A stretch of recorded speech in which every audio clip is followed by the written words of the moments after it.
Welcome back, guys. It's finally time. The finals is upon us. It's been a hell of a weekend, but two men have made it all the way to the top here. We've got Jacob Masur, of course, running his infamous Nomu, but boy howdy, does he have his work cut out for him.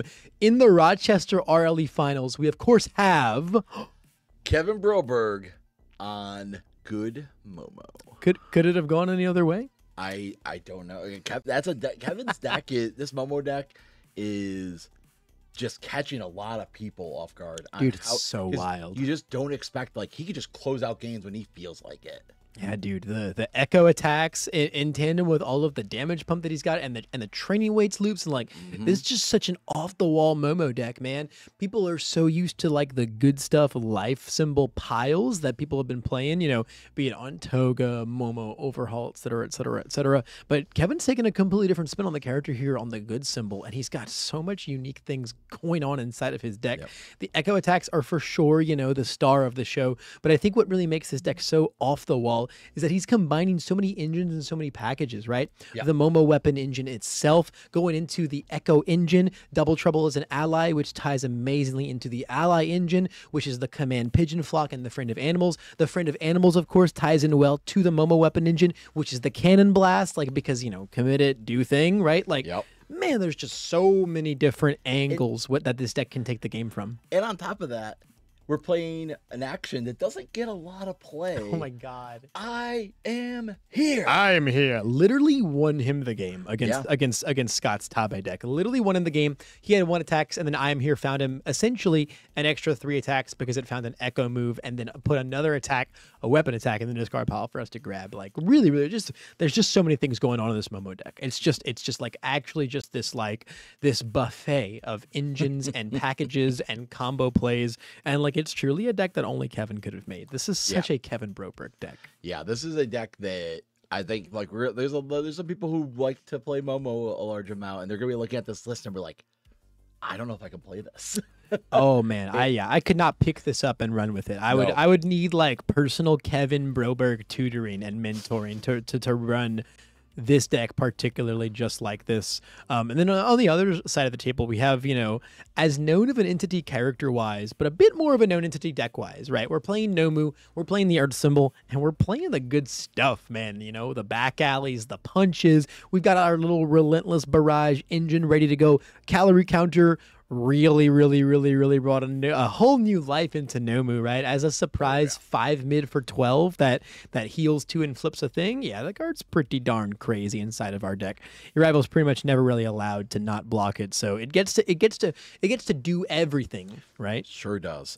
This is gonna be an interesting match. There's a couple cards that I could see that is being played by Jacob that we could see some interaction with, hopefully. Locking the building is such a peculiar one. It's an interesting one where the destroy and attack is played. It cannot leave the card pool during this combat phase. I could definitely see that doing something. He said I talked to Jacob actually about that as a tech, and he said that's his Mirio counter right there. His Mirio counter? Just no Phantom Threat allowed, actually. Yeah. No Phantom Threat allowed. If you form on Capture Evildoers, you can't kick that one out. It's just got a lot of really like handy utilities, and at the same time, right, like as a block, getting to block with a second thing from our stage, you know, on top of just being like a 5-hander who's not great at defense, that's like super duper fine. If you're throwing a lot of mids at me, you're going to have a bad time fighting through a locking the building defensive play. Yeah. So we've got a very nice build a very shiny build for. Yes. a lot of XRs working their way throughout this build here. Oh yeah. So Kevin's gonna have, he's got bow staff in hand. That's definitely we have a Double Trouble as well. Yep. I don't think we have an ally attack inside of our discard pile yet, though, so we can't like Friend of Animals to snap momentum into like the Double Trouble type of stuff. And like literally the fact that like Friend of Animals is actually crazy how well that synchronizes with the rest of this deck, because it's a great foundation to commit for Momo's Cannon Blast, so it synchronizes with our Momo weapon package. Then it also synchronizes really well with the Echo package, because I mean it snaps some momentum. What does Echo cost? A momentum. So we just picked up Prepare for Battle from the discard. with the bow staff. That's a nice. That's just like, hey, we just want to get ourselves back lined up here. It's like, all right, we're just gonna come in, get a little poke for 4. I think we're gonna be looking at maybe we can get a better life counter to keep track here, because I know Kevin has that lovely life counter. The problem is you gotta lower the light on that light sensitivity. It's for. I mean, it's also like really small, right? Those numbers are super hard for us to see here. Yeah, they might go get like one of the more standardized ones. It's better now. He said he had to lower that light. It was reflecting way too much. Nah, I'm blind as heck. I can't see it. Oh, you can't see that? Yep. I mean, I can put my glasses on, but then I look like a dork. Oh, come on. Yeah. I have my glasses. No, it works for you, right? You got the pop look, you know. You got the Walter White look, right? You know, it's fine. Sure. Glasses work for you. For me, I gotta though, get a Walter White hat. I think I need to get the hard. Oh hat. The Heisenberg really hat. Sell it. Oh yeah, I'm into it. I think you'd rock beanies really well, Jesse, as well. I think you'd have winter. I do. Winter is coming. I can't do that year round. I'm not great. I'm not the. I'm. Oof, that's incredibly fair. So we chunked the hit there, got a little build off of our male bonding, and now we're actually in a pretty stable place. Actually, yes. Jacob's, you know, pretty much matching. Oh, that's not great though, but it's okay. We're gonna build a new one. Jacob's pretty much matching Kevin for foundations right now, which is pretty solid. Given, you know, that we're the 5-hand size character, your Momo, and also you went first. You know, we got a real nice build as Jacob. And so I don't feel awful about where we were, but it's more like the future of this game that I really want to sit here and think about, right? Because we are Nomu, big damage attacks, not a lot of speed though, and we're going into, you know, Momo, like the blocking queen, right? Literally the blocking queen, infamous for just never having the wrong zone. This is kind of like when you're fighting Eraserhead, right? As Nomu, these defensive characters like are gonna try and just play the game really hardcore to wall you out. Now I will say, Deadlock probably not going to be an option for Kevin, as pull no punches is very much existing on the board. However, and prehensile. However, like we've said before, when it comes to defending in those deadlock game state type scenarios, if anyone in the game can block like 20 foundation aggressive strings with only 10 foundations of their own, it's Momo. It's Momo. Yeah, it's Momo, because you can keep playing around that 10, right? You can start destroying for Momo, and then you can, you know, Precious Lesson, build back in new ones, build back in new ready ones. You know, you can remove, and then you get to ready your small and limber. So like those can be 2 foundations. We just have a lot of foundations and a lot of plays inside the deck that let us, you know, block, you know, let us essentially use like way more than 10 like points of blocking power, but with actually only 10 foundations on our stage the whole time. Looks like we're just gonna take 10 on the chin. Huh. Okay. So this is fine, because you want to know, here's what we have going on with Kevin is he's down to 2 cards in hand. He could go, if he plays something that was scary, he could go pitch 2 cards. Like these aren't good blocks. Pitch 2, 1 to each body rejuvenation for -4 speed, and then draw 2. True. This is very true. You could blow up a foundation you can just blow up foundation for -2 more speed. Like, but it looks like Jacob's gonna do the right thing here. Gonna build very aggressively here, and just say that you just for sure can't do 31 back to me. We're gonna continue to get ahead in foundations between the build off of back alley and the very aggressive build from hand. We can hold 1 in hand all day, every day. We got 2 in hand actually, because we drew off Big Appetite, and we also built 2 more Big Appetite. Sure did. All 3 Big Appetites coming out of the deck right away in this first attack turn here. Yep. That card's been a real game changer, honestly, for Jacob's entire tournament run. On demand flip for just a draw is really good in, you know, insert 5-hand size character who struggles to draw attacks. And like realistically, man, what other 5-handers are flying around in the format right now that are at the high level yes. play? It's really Nomu. Like, it's really just Nomu. Like there's some we keep seeing them like in the top you know, 32. We definitely are seeing some 5-hand size that are on the realm of success. But people are trying to rock Midoriya 4, but it just hasn't been happening, man. Yeah, I think you know, as like you know, probably one of the most, you know, meta 5-handers around. It's it's a pretty good day to be Nomu playing Big Appetite. Sure is. So we're gonna lead off with this Double Trouble. This is a bread and butter card. Like you talk about, this deck has been dubbed by Kevin as it's Echo. It is the Echo deck or Echo Momo. Yeah. This is really cool. Utilizing the heal from Body Rejuvenation to on the discard draw for double trouble, so you don't actually go minus at all, but you still get to proc that stuff. I love that. Oh, I love that. This deck just got it's just so many cool plays, man. I feel like I just never know what what Kevin's gonna do with this deck, man. Oh yeah, we could be thinking he's heading one direction, and then he just goes and completely different thing happens. They just always have so many lines available to them in this deck, right? Like just every attack interacts with some other card in some totally different way. And honestly, like this is really funny, right? Because we were talking yesterday about like pro players finding certain packages, certain cards they like, right? Yep. Because we were talking about that with Tim Keefe, right? With the Stalking Her Praise and whatnot. And then I was telling Nil earlier when we were watching Kevin play, oh hey, me and Jesse were talking about that. Now we get to call back to it again because it's like the culmination of it. Because I'm talking to you about it now this time, and it's really funny because now that I really think about it, this deck feels like Kevin taking every single package / engine he's ever enjoyed playing and fusing them all into one deck. It really is. Like it's the lunchbox deck. Yeah, this is good stuff. This is what it is culminated to. The attack lineup is very much like here is like the key components. Like there's no 4 of an attack. It's all 3, 2, and 1s. That's what you want. Like he's playing like one Final Smash. You know why? Because once in a while he's gonna have the ability to draw a card, and he's gonna go like, I'm gonna play Final Smash, and I'm gonna put this on top and draw it. Like he's gonna find his answer. He's playing one Rejuvenating Smash. Like card that everybody's like, I play 4. You always play 4. I'm like, no, you play 1 because you're gonna find it once. Playing one Forceful Blow, which is just you're like, what do you play for? Well, sometimes I just put him in the situation where I have all this momentum, and it's like, all right, discard for +8. Sometimes Powerful 4 just ships it. Yep. It just ships it, man. Yeah, there's just so much cool stuff going on inside of this deck, and I think that, that might be kind of an edge that Kevin's able to maintain across Jacob throughout this entire finals because I think Kevin's probably pretty familiar with what Jacob's deck is doing. There's some interesting tech here and there, right? Muscle Mauler is kind of a new thing for the Nomus, but it's a pretty well-known thing at this point. Yeah. Locking the Building and Big Appetite are like cool foundation techs, but for the most part, when it comes to how Jacob is going to be swinging into Kevin this finals, he knows what's going on. Hopefully we'll make sure to get that Double Trouble put in the discard pile because it was echoed. That thing was very echoed. Yeah, thing was very echoed. Wow, building very, very, very aggressively here. He has to, I think. It is. Yep. It is correct. It is correct. I think building aggressively here is very correct. You have to catch up, right? You have to catch up. He's got a Precious Lesson now, which is another bread and butter Momo card. Of like, here, I'm gonna trade. He can go blow up his face down, gain a ready, and then ready up small and limber. That's solid right there. He's got the So Manly. It's like, all right, I can take one more on the chin.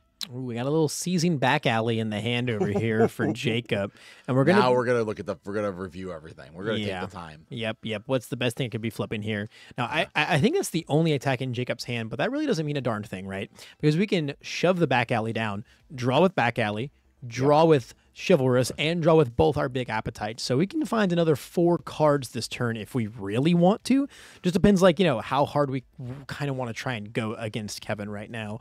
But do we want to stretch his? Do we want to push his resources down? Right. I feel like you draw all those cards either way because even if you don't find like a beautiful back alley on a 6, that's not the norm. But we check a 5 all day and every day anyway.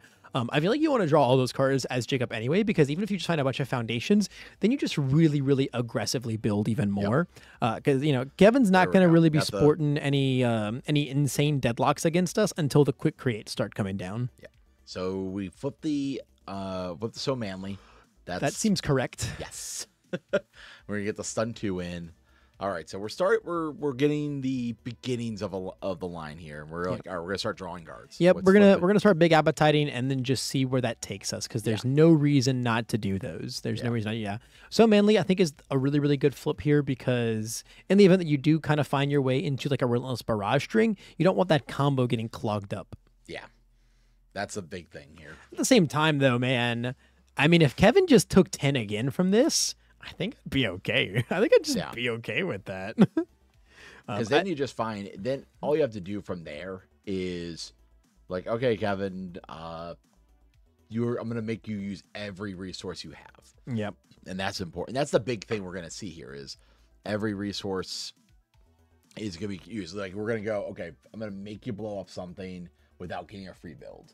Yeah. Like it's like you want to. Oh my God, Jesse, we found a second back alley and a calorie counter. Those were our two big appetite draws. Ooh. Was a second back alley, another calorie counter. This is scary, man. Kevin can take one more hit, and then, like, that's it. Like, we have all the speed reduction in the world, but we are going to be getting stunned quite a bit through here.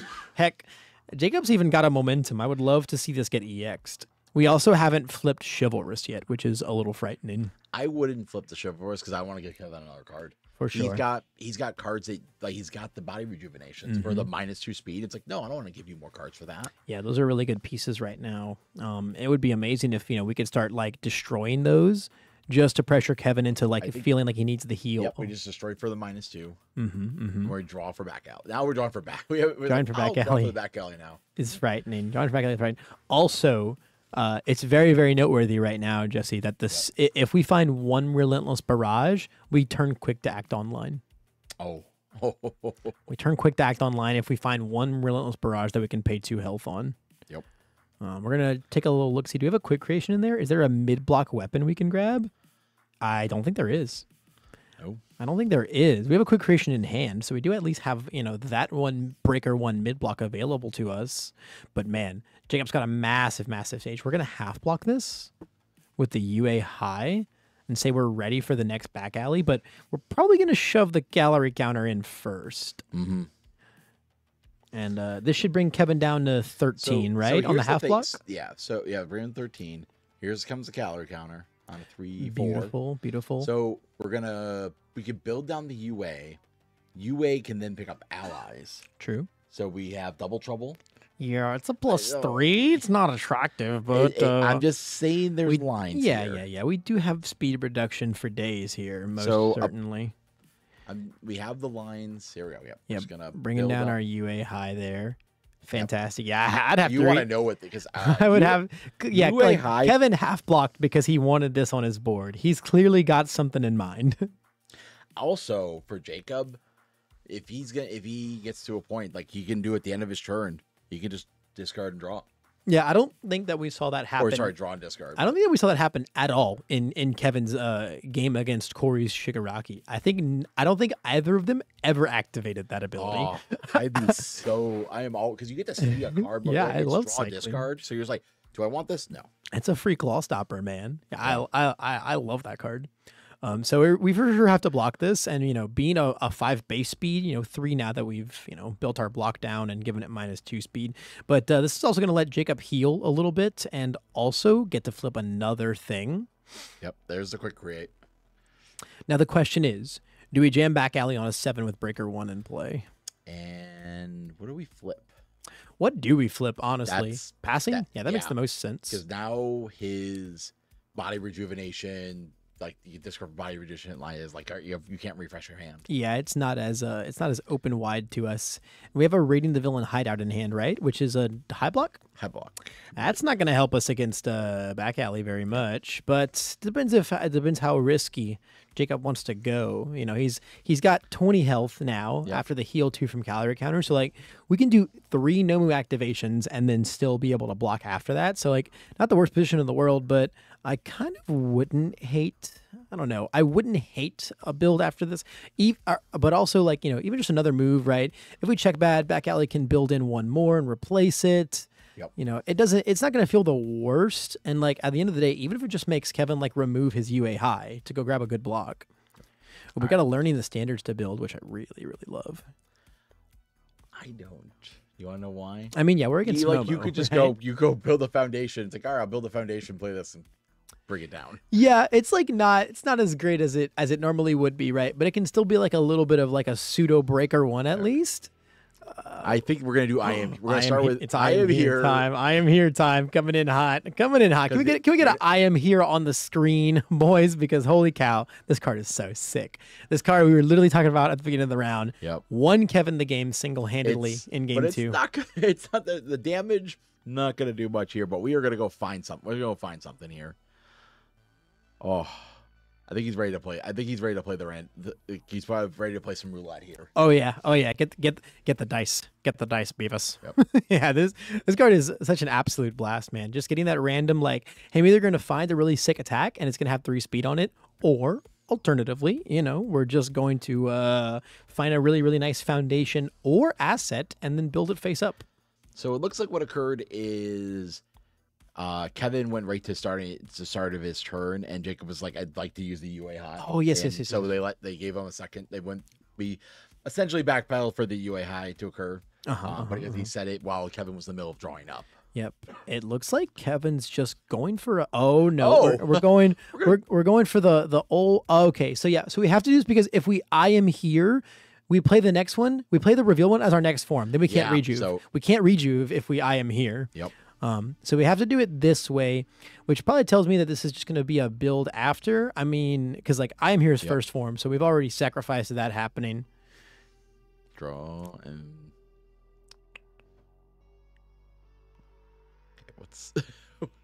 Trying to figure. Okay, so we did that. Okay, yeah, I see what's going on now. Yeah.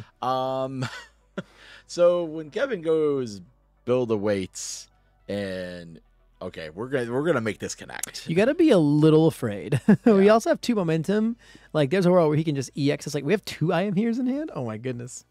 Here's the thing is, it's Nomu. Like, and then it was just like, all right, I'll take 6. Take 6 seems fine. I don't think there's any reason to commit too hard to this. At the same time, they're like, we can encourage him to commit 1 to take 6. Like there is a world where like he blocks this. Jacob can totally just block this if it remains as like a 6 mid. Looks like we're gonna move UA. Ready up. We have so many ways to ready small and limber. It's so funny. Grabbing the double trouble. Oh, it's getting a little spooky. It's getting a little spooky. We could for sure see some really serious training weights activations on these double troubles, which I mean, it's just gonna pressure Jacob into committing a few foundations to take 6 a couple times, or just blocking. Right, the double troubles are very, very slow. They are very, very, very slow. But we could go commit our friends with animals. True. +2 speed, and then ready it back up and to ready up our training weights. Very true. Those are they're still pretty slow, but not very slow anymore. But we're gonna double trouble. Yeah. Oh, this is so sick. Yep. This is so sick. We'll check a 4 there all day. We don't care. We don't care. This is incredibly epic. Normally, it'd be really tough to play a foundation and then an echo move post learning the standards. However, Momo just gets to play around with those difficulty curves nonstop. Because we're actually gonna completely break even here, right? And in fact we got a face down foundation out the way and actually got one with very relevant text on the board. I think so we got double precious lesson in hand. Do we have any other moves? Well, we can echo this. I mean, we can go fish for it. We can go fish for another move. Sure, we'll get another. We get to discard and draw these useless IM here's. And now we have 3 precious lessons. We did acquire our 3rd precious lesson. He's just got hey, look, that's a lot of mid blocks in our hand. That is a lot of mid blocks for a Momu that is heavy on mid. That is 100% okay. So the Momo here is on, and we got an Eerie. We have the safety. We also have a safety button with Eerie. That's a good thing to see. Yeah, I mean, we saw Airy play such an insane amount of weight in his game against Corey, and I'm sure we're going to see that. I'm sure we're going to see that, in this type of match as well. Just being able to take that big massive hit, survive just at 1, and then potentially claw our way back up a little bit with all of the different healing sources in our deck. Body Rejuvenation, Rising Starlight. We've got a lot of ways to find our way back up there, and then potentially build a new Airy, maybe even on the same turn if we do some real serious blocking with her and Momo shenanigans. Yep. So we just took the first one on the chin. We're going for the Echo now, and start with the stun. Oh, it's chivalrous time. It's chivalrous. Chivalrous with 3 cards in hand. Do we not have another mid block? That's a little speed. We draw our final smash? Final smash. We didn't even draw our final smash. We lost our passing, so we don't have nary a way to draw. But it is still just like a 4-diff move right now. Yep. It's a well-statted 4-diff move that we can put 2 speed on. Yeah. This is definitely a situation where we are going to check the discard. He doesn't even know he has it yet, but he's like, I got to look at what you have here.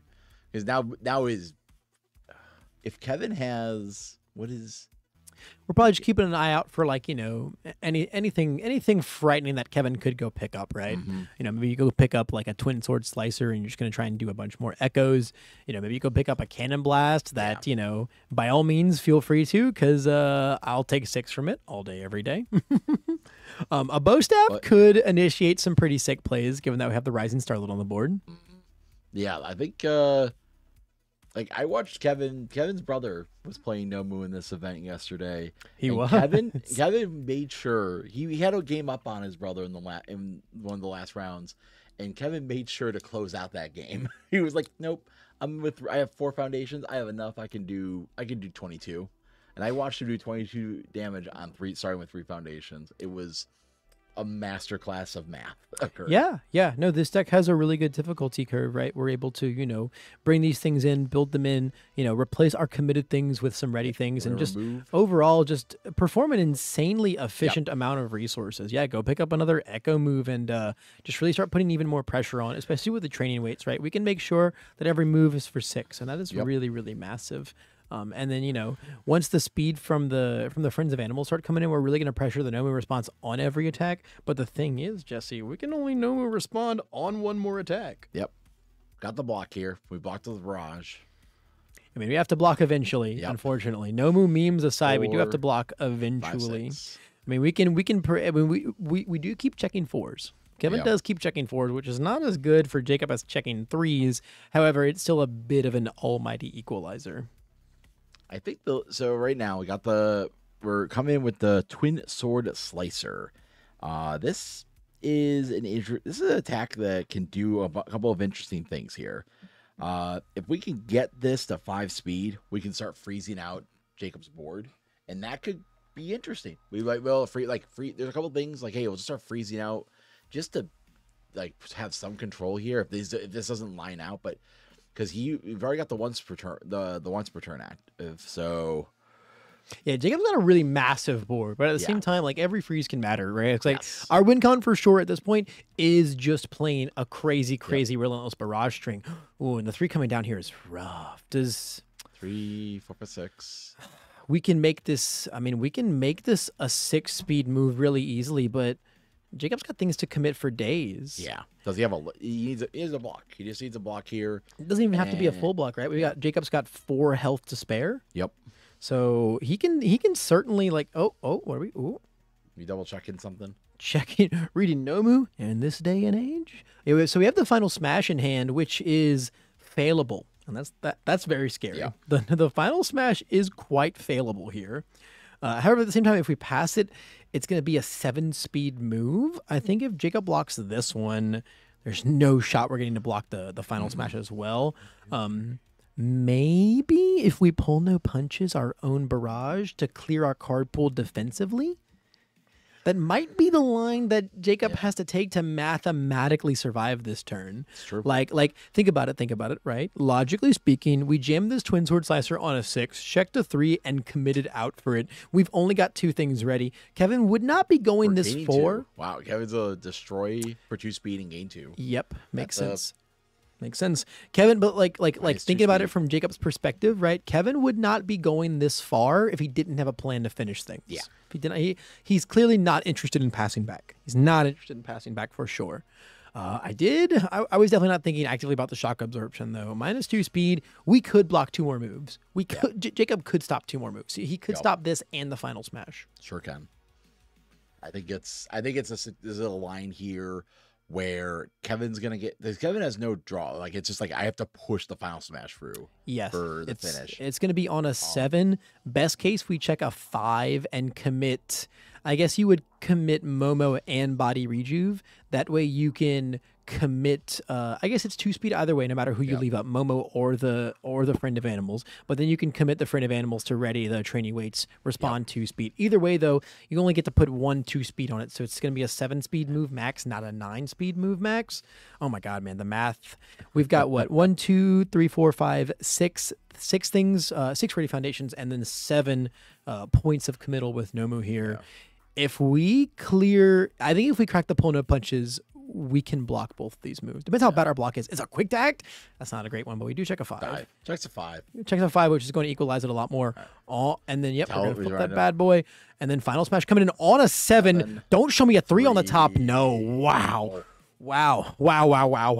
That's a rough string to embark upon, man. Finding, 4 moves in and then finding, 2 3s and 2 4s off the top. Pretty rough spot to be in. I mean, there were a couple 5s earlier on in that string, but the check sure didn't come into line up. Although I think if we had a back alley in hand plus 2 high block, I think we could have stopped the final smash. All right, so it's clobbering time. It's clobbering time. Is that a back alley? We for sure have a back alley. We have a back alley, and I think we have a jab. We have a 9-speed back alley, Jesse. We've got 2 momentum, and quick to act is online. Yeah, and we have a 9-speed back alley. I think Kevin he looked through so many cards in that turn and just didn't find another a more. Not find another app, but the back alley's gonna come in here. It's all right, stun 2. And we can build that quick tax we blocked with. We have a 10-speed back alley. I apologize. We've got a 10-speed back alley. Although we might honestly go for the draw if we don't have more moves. I could see going for the draw here because I think he's getting the 1 block off no matter what. An extra quick to act might not be that relevant, whereas drawing and potentially digging for another move could be. No, we're building quick to act. So we must have more than that. Just that jab. So then the 2 quick to acts counteract Kevin. Kevin can't go destroy. Yeah, we're just. Yeah, no, we're for sure eating this. We also didn't EX this. We have another back alley, right? We have no. We just have a jab. Maybe we just have so many attacks that we're in win more mode anyway, and we didn't even bother EXing. Maybe we could have EX once just to make sure. I mean, I don't think we have another momentum out in the deck, so I think it's a little bit of a moot point either way because Kevin was just not blocking that move. So, you know what? We have Muscle Mauler. Yeah. Muscle Mauler could sure go grab us an attack, but for now, Jab is going to grab Seizing again, possibly, or we had a couple random builds, right? At least 1 male bonding. There could be an attack sitting down there inside of our stage. So right now, Kevin can go destroy the Momo with Biorejuve, gain 2. Gain 2, yeah. Gets a 10. Now it's the jabs. Now if he's oh, I have 2 jabs, the jabs don't close. Correct. He needs to play. So Kevin could block this, set up the line and block this one. He's gotta, Kevin can block this as long as he doesn't check another 3 on top. Yep. Another 3 on top. Although a 4 doesn't put us in a great spot either. The body rejuve saved him. The body rejuve saved him from dying on that one. Yeah, we have another jab. We have another jab for sure. I feel like there's got to be I feel like we just got to have a flurry of moves right now. I feel like we just have to have a flurry of moves right now. Jacob's playing at winner's pace. Realistically I'll put speaking. my 2-speed on. You take 2-speed off. Yeah, we have a quick creation in hand, right? Yep. No. We have a precious lesson. We have a precious lesson. So this is blockable as long as we don't check the 5th or 6th 3 in this sequence here. Yep. Beautiful. Beautiful. All right, you got one more? Oh my god. Another jab. Jab and jab. Goes up again. Holy cow. When on the build for going second. Yeah, breaking serve, right? Breaking serve here. Back alley into a trio of hardened jabs, all just sending actually crazy amounts of damage into Kevin's way.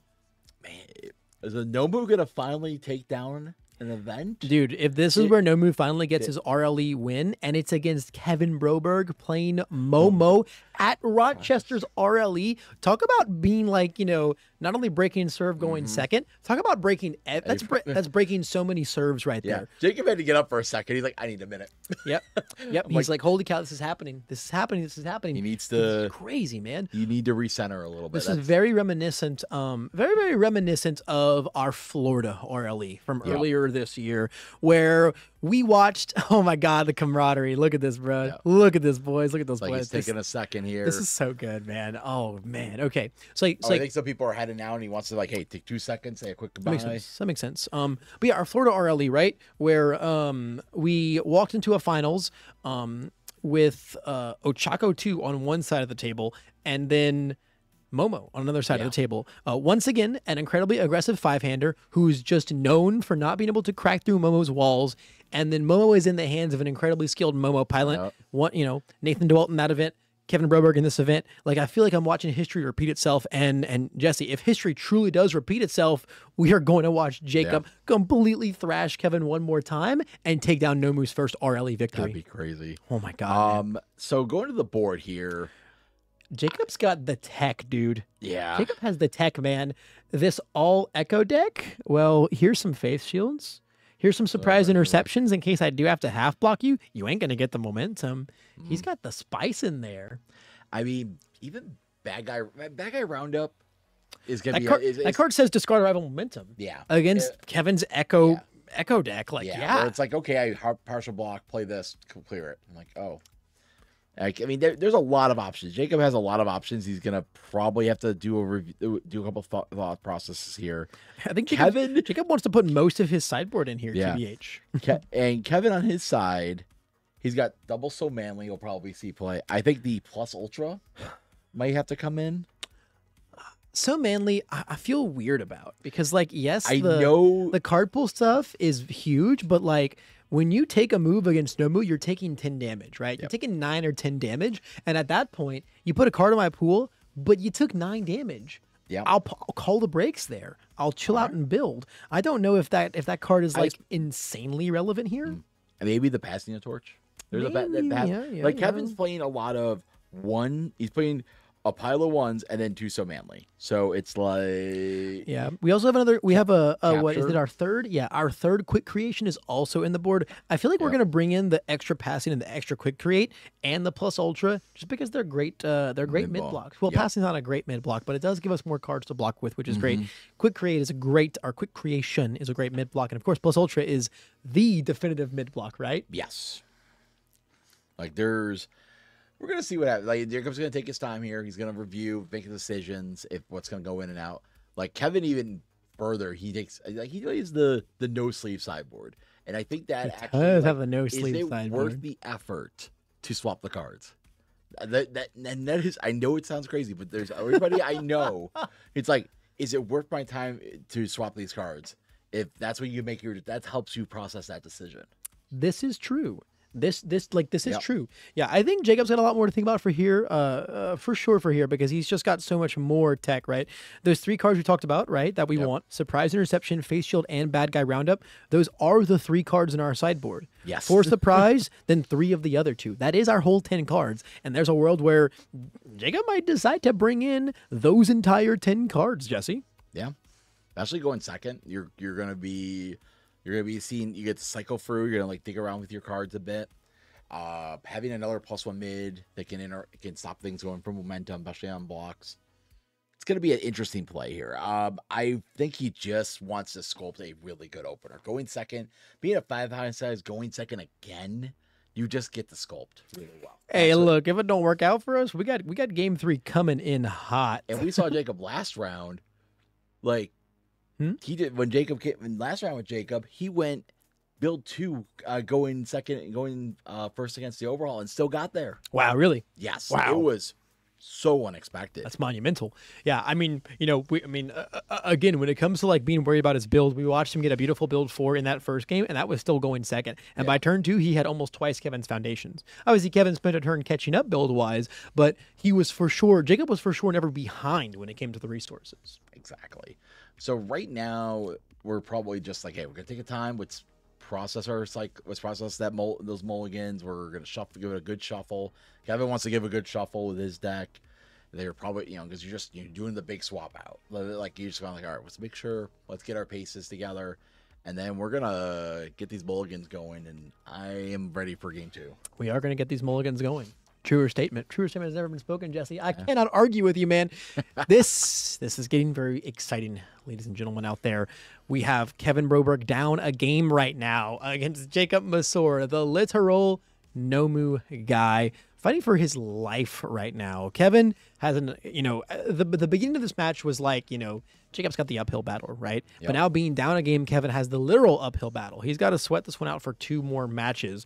Do you think that we're going to see like Kevin really do anything differently per se than he did in game 1? I think he's going to play to his same outs. Like he's going to get that line again where I'm gonna draw 4 cards. I'm gonna see 4 extra cards, and let's hope I don't brick on all 4 again. Right. Yeah, we definitely had the cards we needed to close things out, but at the same time, we just couldn't find the checks that we needed to close things out. And that was really, really, really what took us down in the end there. We just checked too many 3s. We failed the kill turn, by that 1-3 check, and then just kind of flopped on the backswing. And it's like navigating matchups like these is really hard, because Eraser is the exact same way. Like Momo and Eraser are 2 characters that, like, if they play like they don't want to die, then they're probably not going to die, especially against characters that struggle to kill them. But if you put yourself up on a silver platter, you're gonna go splat just just at a single hair thin brush. Right. And it kind of harkens back to an argument of, like, are we going to see Kevin potentially play safer this game? And by that, all I really mean is just, not quite go for a kill turn that isn't all but guaranteed. Yep. I think, though, 4 back. it looks like we did. Yeah. There's an interesting argument that for that, though, right? Because I think most people would have watched those last 2 turns there and gone, if Kevin doesn't just, like, fail the kill turn there and, like, put himself out there, he never dies, right? He just never dies if you don't, just try to get too crazy too early. But that's not always the most sound argument, because Jacob's playing, like, a late game combo deck. Even if Kevin turtles up and, like, plays not to lose rather than plays to win, there's still a world where the second Jacob finds all 4 barrage in rotation, and then, like, 2 or 3 other attacks because he's getting a sculpt because Kevin's not putting pressure on him, like, we still die, even if we're not trying to die, even if we're playing just to be a cockroach and survive. This Nomu deck is designed to eventually put out that 6-7 attack string. Yeah, I think right now Jacob's really from this perspective. Oh, okay, wow! There's three attacks off the top. 3 attacks off the top does not feel fantastic, but if we get a real nice build again, which it looks like we are, that's a really, really nice build. Especially the male bonding has very similar energy as last time, right? If we take a chunk on the chin once more, we're going to get to start our first attack turn with 5 foundations, once again surpassing Kevin on the resources. Yep. And I think we're gonna. I am here. Oh my God, I am here. This card is so much fun, man. So we're gonna go 1, 2, 3, 4, 5, 6, and we're gonna designate a number. Oh well, hey, look, we had 2 fat moves on the other side of things. Although I feel like you're okay getting that free preparing for battle right here, right now. I'm very okay with that. Now, if we want to sling our own moves, we have 5 foundations to commit. So here's a good line here for this. I see the bow staff. I see bow staff putting a quick raid in and then building it down. I can see that as a good line. Really, the one thing I was hoping for is that Jacob would open up with learning the standard. You want to build something down? No, that goes face down. You gotta learning the standard twice. Definitely does have that other ability that's very rarely used, but yeah, I think we could easily see Jacob hold any copies of learning that we find for that second ability, rather than, kind of blow it on telling our Momo rival that they have to build a weapon foundation as their next card, and they go, oh, if you insist. I do find it amusing that Kevin's playing like he's playing 1 back alley. He's playing 1 back alley. And 1 rejuvenate smash. It's just like, I have 4, I'm playing some punches, but I'm playing 4 punches. They're 1-ofs. Talk about, usurping expectations, right? Yep. Surprising everyone. Everyone says, 4 back alley, most registered card, 4 it can't be fixed, yada, yada, yada. 4 rejuve smash, it's the only way to play the game right now. Kevin's sitting here with a good symbol deck with 1 back alley, 1 rejuve, and 1 it can't be fixed. If you showed me this deck list randomly, I would go, oh, this is a new player who put together, a deck for locals, their first locals, out of like scraps that were lying around, and they just didn't have back alleys to spare in their group, and maybe he pulled a single rejuve smash out of a pack, and we just had to shove it in for no reason. That's what I would guess if you just... interpretation of Kevin Broberg's decks that spans his whole time playing this game. Yep. And then you tell me what it is actually. I have seen that. And and then I say all that, and then you go, actually this is the world champs deck that he built for a regional. And I'm like, oh, that's good. That's good block very with different. The Mauler. Good. Block with the Mauler. Nice little breaker block. Tell Kevin to slow the heck down. Yep. I thought you were gonna play safer this game. Hey, chillax, my friend. Chillax. Kevin's got 3 prepare for battle now. Ooh, I like that. Prepare for battle is going to... Kevin's going to start filtering as soon as he needs to. He's going to I need better... It's like, I need more mid blocks. Yeah, like, having so much filter like that is going to, alleviate some of those half block issues we were kind of having last game. Yep. As much as Momo is the queen of, I get to go grab whatever zone I need. Sometimes, man, you just only have so many mids, right? Back alley into jab, into, you just only have so many to work chop? with. Ooh, it's chop time. Yeah. 3. That's fine. That's a hideous check, but we'll build a new one and then build a new one. Yeah. All right. So we're going to hit the, yep. We are saying you do not get that. I don't like that. Fair. Thoughts is one of those cards that's like, nope. Yeah, I just don't want you to mess with my turn, man. I don't want you to be able to interact with my board. Your symbol's not supposed to do that. We have a quick create, and then what else in hand? Is another. We're in a weird spot now, right? We don't want to take 10, but also, I mean, we have passing on board, so we could give Jacob both the cards in our hand right now. Oh, we have double mid block. We have double breaker 1 mid block. Go try and draw that low. Nope. Here's another mid block. Normally this is what we'd want, Jesse. Yes. Normally this is what we want. I guess we can start preparing for battle. Okay, there's our low block. There's our low block. Now we can definitely give Jacob 2 of our cards here. Yep. We can still hold on to 1 breaker 1 mid block, and we have the pickup with Momo if we really need to. We probably have another quick crate chilling in there somewhere. There we go. Clean block. Yeah, beautiful. So from here on out, we're kind of in a world where like Kevin can kind of go either way with it. He can continue blocking. He can also kind of continue just like, conserving some of his resources. He's got more health than he's had before to play around with. Oh no, Jacob's for sure continuing. There's no shot Jacob's not continuing. It's just a matter of what Kevin wants to do. I think we just got asked, you got some more barrages? That is the big question. We do, yeah. We're in a combo for barrage. We do for sure have one. Go pick up another one. And this is kind of what you've been saying the whole round, Jesse, where Jacob is not sure that we're going to get damage here, but we are going to pressure Kevin and get those resources out. He says, you got to have another mid block in your hand, and then you got to remove a foundation to go grab that quick create. And otherwise, you're going to be taking 9-10 damage at some point on this turn. Yep, we're doing the remove, get the quick create. Yep, there we go. You want to grab the quick create first for sure, because that one you at least get to build down. I was going to say but when Jacob throws down the next Relentless Barrage, I kind of wouldn't even hate a Chivalrous activation here, just to potentially help our build if we can find some more gray in our hand as Jacob after this.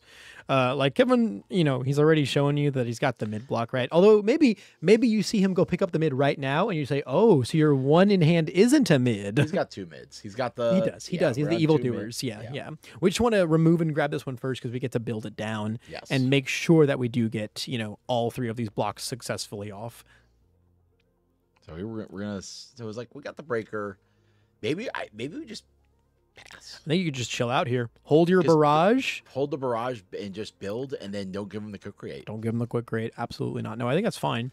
You made him remove a foundation. You made him go through some cards. You're gonna deny him that extra bonus. It feels bad to play 2 moves and then not find any damage, but Kevin's just playing more defensively this time. I think Jacob just needs to focus on his own resources, and potentially just await a backswing turn. Yep.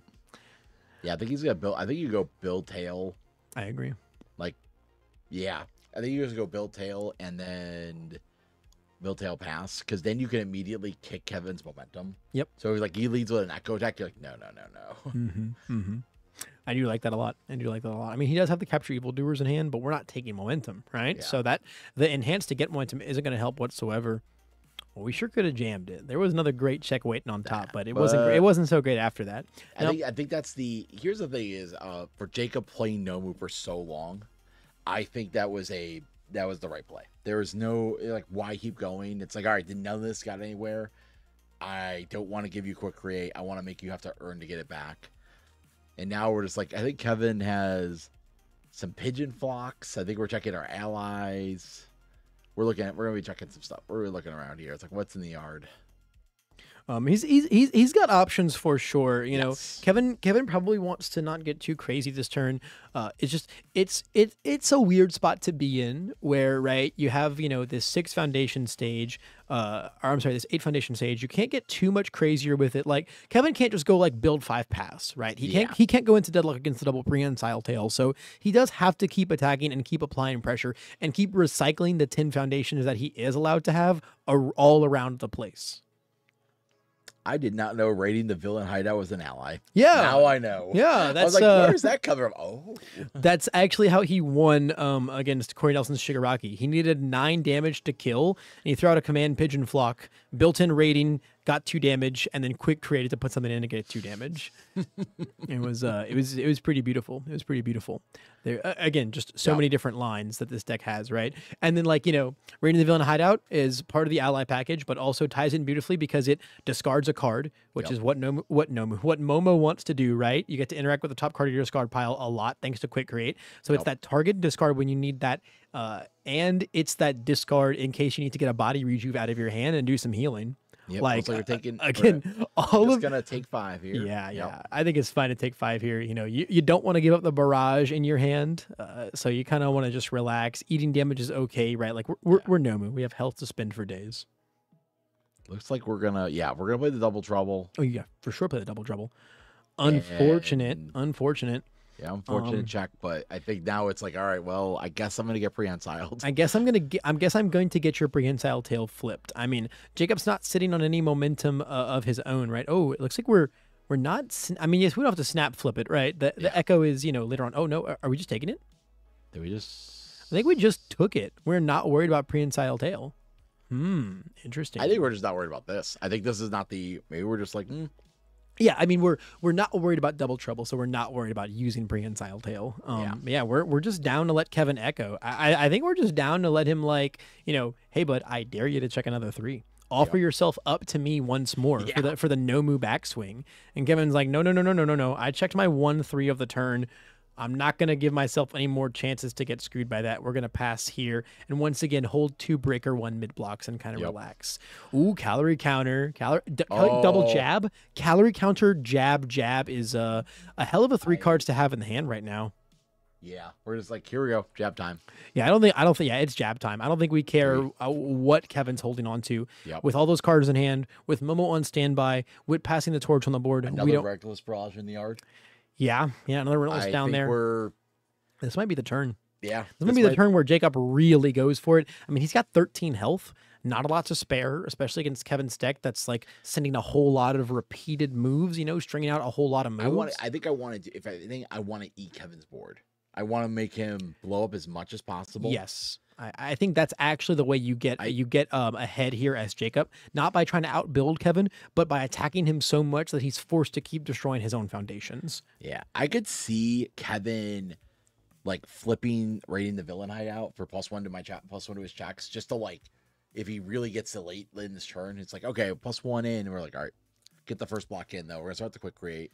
Yeah, I think the saving grace here, right, is that Jacob's pretty much never gonna really let Kevin build in anything but the quick creates, 3, which 4, 5. is sure clearing the card pool all day. Yep. Right, but when we build it on quick creates, we're not actually going plus in foundations, right? Yeah. We're clearing the card pool defensively, yes, and that is very good, but we're not actually trading that committed one for a ready one, so it's not as good as the exchange could possibly get.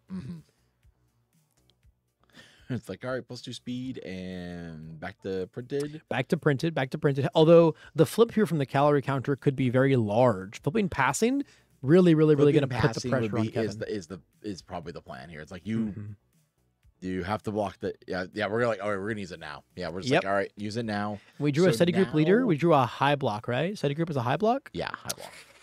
We're running low on mids, man. We might have to go grab ourselves another quick create soon, and we're gonna send this mid block in. We're gonna send in a mid block that doesn't get built down. Does not get built down by Momo. What are we? We're gonna gain 2. Gain 2. What are we flipping? Probably flipping the rating, right? At this moment, rating's probably the strongest target. It's I think it's rating because I don't really think we have the hand to support body rejuve anyway, and rating's just the better exchange if we really care about that. You could also flip the small and limber because it kind of represents 2 foundations, but I don't know. I think I'd go for the rating. I think I would go for the rating. Yeah. If we're gonna try to push pressure here, I mean we have a back alley, a jab, and a barrage in hand. There's probably no world where we don't try to. I think we're gonna end the turn. He is like the breaker blocks and the checks didn't add up. He's like, I'm gonna go. We'll just pass. Okay. Flip the passing and just say you're back on my level now. Yep. You don't have as much card draw as I do. that's a good line. Yeah, I mean, we're holding a really good... We got some pigeons. Yeah. Kevin's also in a weird spot, right? He's got 9 foundations. So, you know, just passing here and like allowing Kevin to build again is not what he wants to do, because we have the double prehensile tail. We have that constant deadlock pressure here. So like Kevin's going to have to figure out a way to like attack, but still try to go into Jacob's next turn with his fully ready board. Exactly. And that's just kind of daring to check a 3 here or there, you know? He's doing a really good dance, and this is the power of playing so many copies of stuff like Prehensile Tail and Pull No Punches in a deck like Nomu. You just locking your opponent at 10 foundations is like the way that you're able to, that Nomu is able to overcome walls like Momo or Eraserhead. Yeah. So right now we're looking at Kevin's trying to decide. He wants to get the weights on the board. Training weights here with his current board state can do a lot of work. We're just going to start getting the dice counting, getting +1 damage on each, and just go +1, now +2, +3. I have seen him training weights going for like 6 damage. I have seen those lines with him, and it's like, whoa.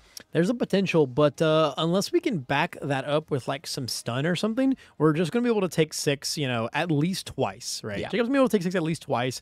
He's got a shock absorption as well on the board. You know, so he's effectively got like 8 points of committal, 9 if we count the character. And he still has those prehensile tails. He still has those prehensile tails. So if you jam your echo move, don't look forward to it doing anything if you really pressure me like that. Don't expect it to do anything, man. You know, we really only need 1 prehensile tail to keep you out of deadlock. Yep. Are we just going to go for a build turn? So we did bring in the 3rd weight. Okay. I think Kevin's mathed out some lethal line in his head, potentially. Yep. This is very much like a calculated play here to go training weights into the command pigeon flock. Yep. Like we for sure have plans for this training weights throughout this turn. Yeah, looks like we're gonna decide which one of those. Yep, we're gonna commit one of them. Like, all right. And I don't know. I think it's a little weird because like damage is the least of Kevin's concerns this turn. Yeah. Like if we actually commit to any damage, all we just do is, make Jacob respond twice with Nomu, and then he's got 3 health after that, I think we're just trying to get everything to 6. I think that's where it's like, hey, this gets a lot of my stereo. It's like, yep. It's like I'm gonna throw everything at 6. That's fair. And we're just gonna push from there. That is fair. We have our once per turn. We're gonna build it. Oh, there we go. Yeah, no. Kevin's got a plan. Kevin's got a plan for sure. Kevin's cooking. He is cooking. At the very least, we're gonna ask Jacob for some of the attacks in his hand. Yep. We're gonna ask for that. We're gonna ask for that 1 high block jab in the hand. We're gonna ask for that back alley haymaker 2 high. Gonna ask you for your relentless barrage 1 mid. We've got the zones to take care of most of what Kevin can throw this turn, but once per game. Once per game. Now that'd be a balance. Now that would be a balanced character, Jesse. Yeah, I know, like the once per turn. Once per turn coming in hot. Hey, look, there's not a lot of once per games in the format right now. It's we got our bow staff.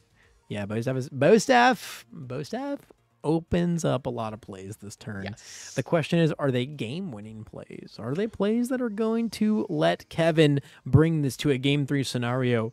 Or are we going to see another bit of overextension, maybe too many 3s off the top of our deck, and lead Jacob to another backswing victory? True. Let's see what it's like, yep, we're going to pitch for +2.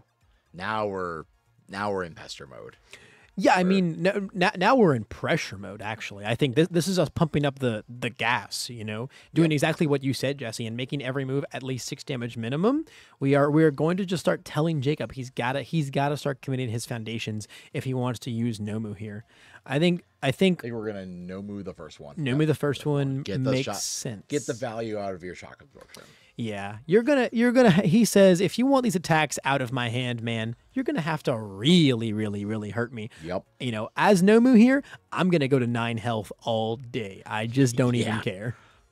Here comes the boat. Here comes Bowstaff, and create Bowstaff is going to. There's just so many targets right now for this.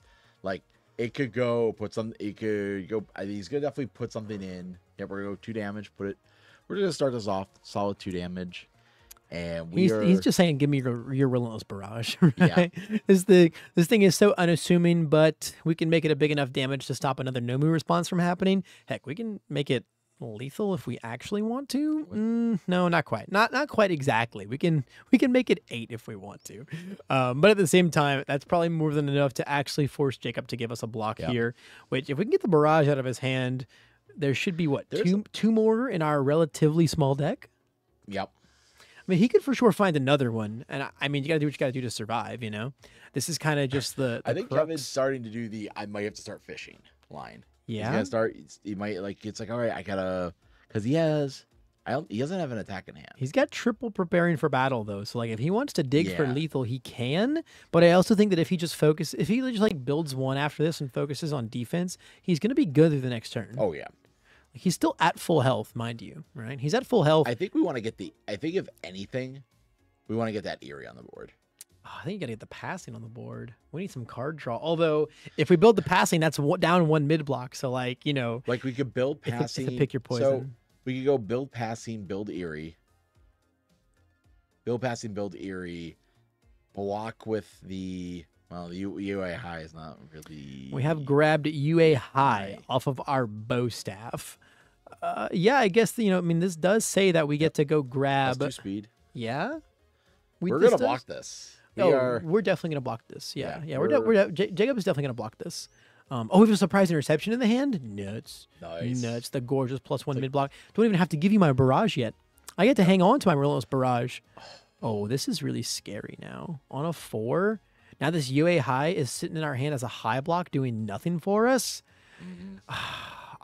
Jesse, I'm scared. Kevin feels a little vulnerable right now.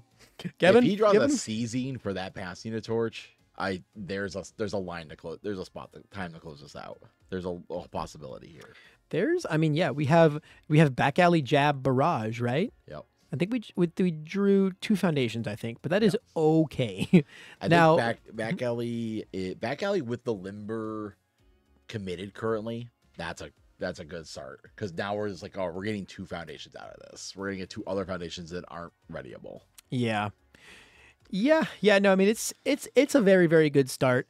I think we might be able to play the zone lottery with Kevin here pretty hardcore, to be honest, because we're starting off with 1 mid block.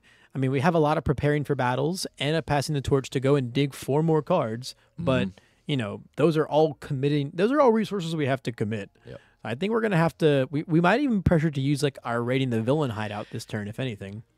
That is a possibility. Let's see what the start is here. Is it the back alley? It's always back alley. It's most certainly, it's always back alley. Back alley. Clean 5 check as well, off the tippity top.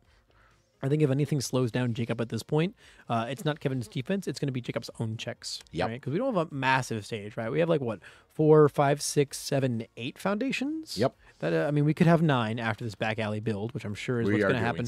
We are getting +1 speed. Yeah, we want our +1. Quick tag coming in is pretty heinous here. Having 1 speed to all of our moves for this turn is going to go a whole long way.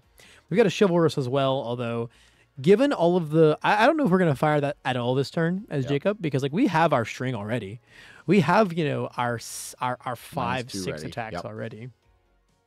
We're gonna go -2 speed with Momo, and we are gonna ready up limber. Yeah. I mean, you gotta start pushing your buttons now. After that stun 2 has come in, you don't really have room to play around. You know, you have to be expecting a second back alley. Worst case scenario. I think though, if we're gonna, I think we have to go in this turn though as Jacob, because even if we come out of like another turn unscathed, if we come out at like 3 health or something, or even 2 health, we don't get to barrage anymore. This is like the last turn we really have to have that health as a resource for Relentless Barrage string. Exactly. I really wish I had to pull the punches. That would just make this. I think it would lock this out, but because that card pool clear. But I think we're gonna go with the barrage next. I think we're gonna see, like, we're gonna play this and a barrage and pick up a barrage, and then we're gonna make the decision of we're going in for the long game, for the run. We're gonna partial, okay? Yeah, partial to build, because then we can bring down UA high and then pop it to go get another block. For sure, we can go grab ourselves a double trouble. Again, not the most attractive block. I think I think I would have gone for barrage here. Just because, like, if you check a 5 on this jab, you don't get that +1 foundation value. True. But we did check bad here, so it's kind of okay, all things considered. And we found the final barrage at the same time. Yep. We're going to blow up our preparing for battle. Once again, this building these assets down is very great, but we are not going plus in ready foundations with these plays, and that's what scares me. So, what is his pickup? The seizing. Yes. And I don't think Kevin's gonna activate. Like if he goes block, and then he catches him, I think Kevin's now gotta think like, what was the face down? He's got to be thinking about it. Like if it's the seizing. He goes, all right, so now we go seizing on a 5 for Raj. Raj is going to be on a 7, but if you get that passing, it's a little scary, but I think it's the line Jacob has to take. Yeah. Now, the question is, are you flipping passing the torch? Are you flipping raiding the villain hideout? Because I think raiding the, I don't know. Do you, like, that's the question, right? Yeah. Do you want this turn? Do you want the aggression of this turn? Do you think it's going to be stopped by Kevin not having the right blocks or enough blocks, or do you think it's going to be by Kevin not having enough speed reduction? If you think it's not enough, if you think it's him not having enough speed reduction, you would flip the villain's hideout, right? I think we're in the situation now where we start counting it. Also, as the Nomu, where this is a spot where we start counting attacks to make sure if. What's our shot here? Try and get an idea of what our checks are going to feel like. Yeah, this is the start doing numbers. 100%. I mean, this is where I'm like turning the page on my notebook real quick and just like jotting it down just check that number so I remember it for 2 seconds and then scribble. I'm like, all right, I know how many it is. Thank you. Yeah, I think we're in a world here where. I feel like, oh my God, Kevin's half blocking for days right now. He's really conserving his one mid block in the hand, and we're not going to be doing any cycling either. Okay, so we're blocking with Airy. Okay, here we go. But now we get to build Airy down. No, we are going. Well, we're going. So Barry's going to build down. We're going to double prehensile tail and get rid of that momentum. More than likely, yes. So here comes. Yes. It's all on the. Oh, we're just going to barrage. Like, yep. Okay. He's like, yep, barrage in. I think not doing the seizing play is fine. Yeah. I think that if we can just pass all of our attacks like naturally through, we don't even have to worry about it. There's no reason. Maybe there's no reason to tempt the fate of our checks like that, right? I mean, we've got Kevin at 16 right now. One attack connecting and one more half block kills him. Yep. Now let's get rid of his 2 momentum. Oh, we have Friend of Animals to snap in a momentum. Yeah. So, we don't have a way to stop Airy. Oh, Airy's so strong. She just sits there and like, I'm gonna help when it absolutely matters. Airy is so powerful, man. I feel like literally every deck right now on those symbols is playing at least one Airy, because it's just so impactful when it actually does come down. Yeah. Just like as a defensive deck, telling your rival that their kill turn needs an extra kill shot. Like most kill turns do not they don't exist on a leverage of that, right? Yep. We're really deciding now if we're gonna pump the brakes or not as Jacob. Yeah. Like we got. Yeah, we just don't have enough pressure. We've checked too many threes thus far. Yep. And we just have to chill out now. We're gonna refresh our board. Get I think the signature style. Yeah. Or not signature style. Sorry, I always say 2 different ones with something this one. Something style. Something with style. Something with style is going to. Now the great part here is our prehensile tails have text now because we've got 2 momentum. Yeah. We've got 2 momentum. So if we could just survive, what is that hand? We got a command pigeon flock. We got a bow staff. That's not a very angry hand. Also, Kevin's only got 6 foundations to commit. Yep.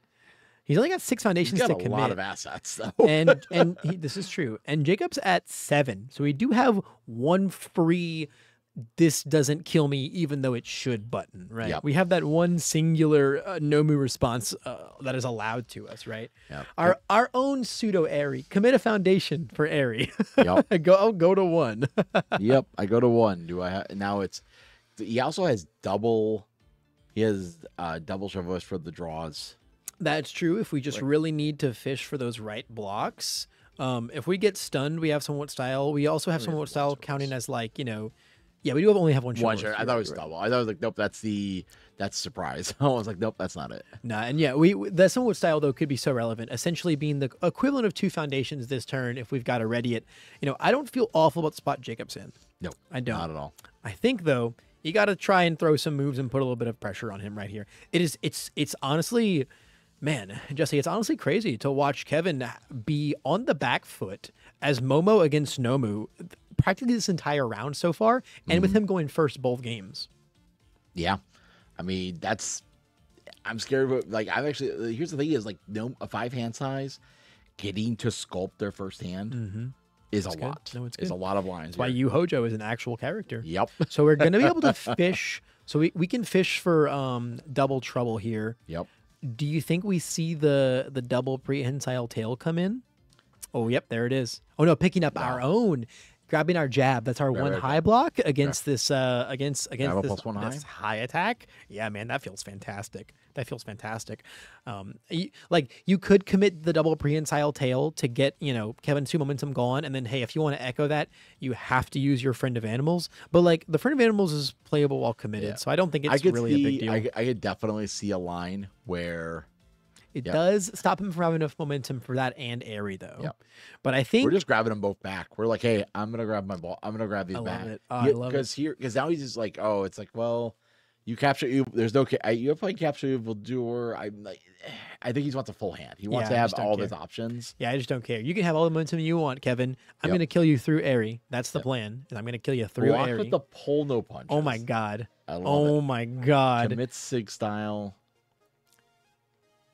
You're coming in on a 5. Yeah, this is fantastic. Checks the 5. We're just gonna be daring Kevin to check 3s throughout this entire turn to try and find some kind of a lethal line. Thankfully, if he wants to start putting his assets to work, like he does have the ability to start making some like actual pressuring moves.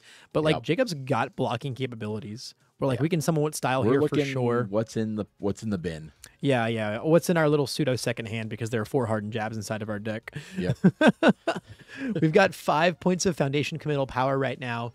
I think Jacob could potentially block 2 more attacks and then Nomu and then say, show me the 5th to kill me. Show me the 5th to kill me. Kevin's got 4 cards in deck. He's like, what are the 4 cards? He's like, that is what you need to find out right now. And it's he drew another UA. Oh, that's like the worst. That's like the worst case scenario, right? Yep. I guess we got a 4 check off the top of our deck, but who knows? There might not be a 5 waiting for us after that one. True. This is gonna be a tough choice here because I think we're just gonna is this for? He said this is for 5. It's like okay, do make. Yeah, all right. He has to. He's like, all right. No, I think these are the ones Jacob wants to block anyway. Like the double troubles are the 2 that he does get to block for sure, right? Because they're only 2 speed. This is only on a 5 right here. Yeah. I wouldn't commit to someone with style. That's putting the double trouble to 0 speed. Oh man. Oh, this is rough. This is rough. How many attacks are left inside of our deck is the big question. Yep. Committing 1. Committing our passing.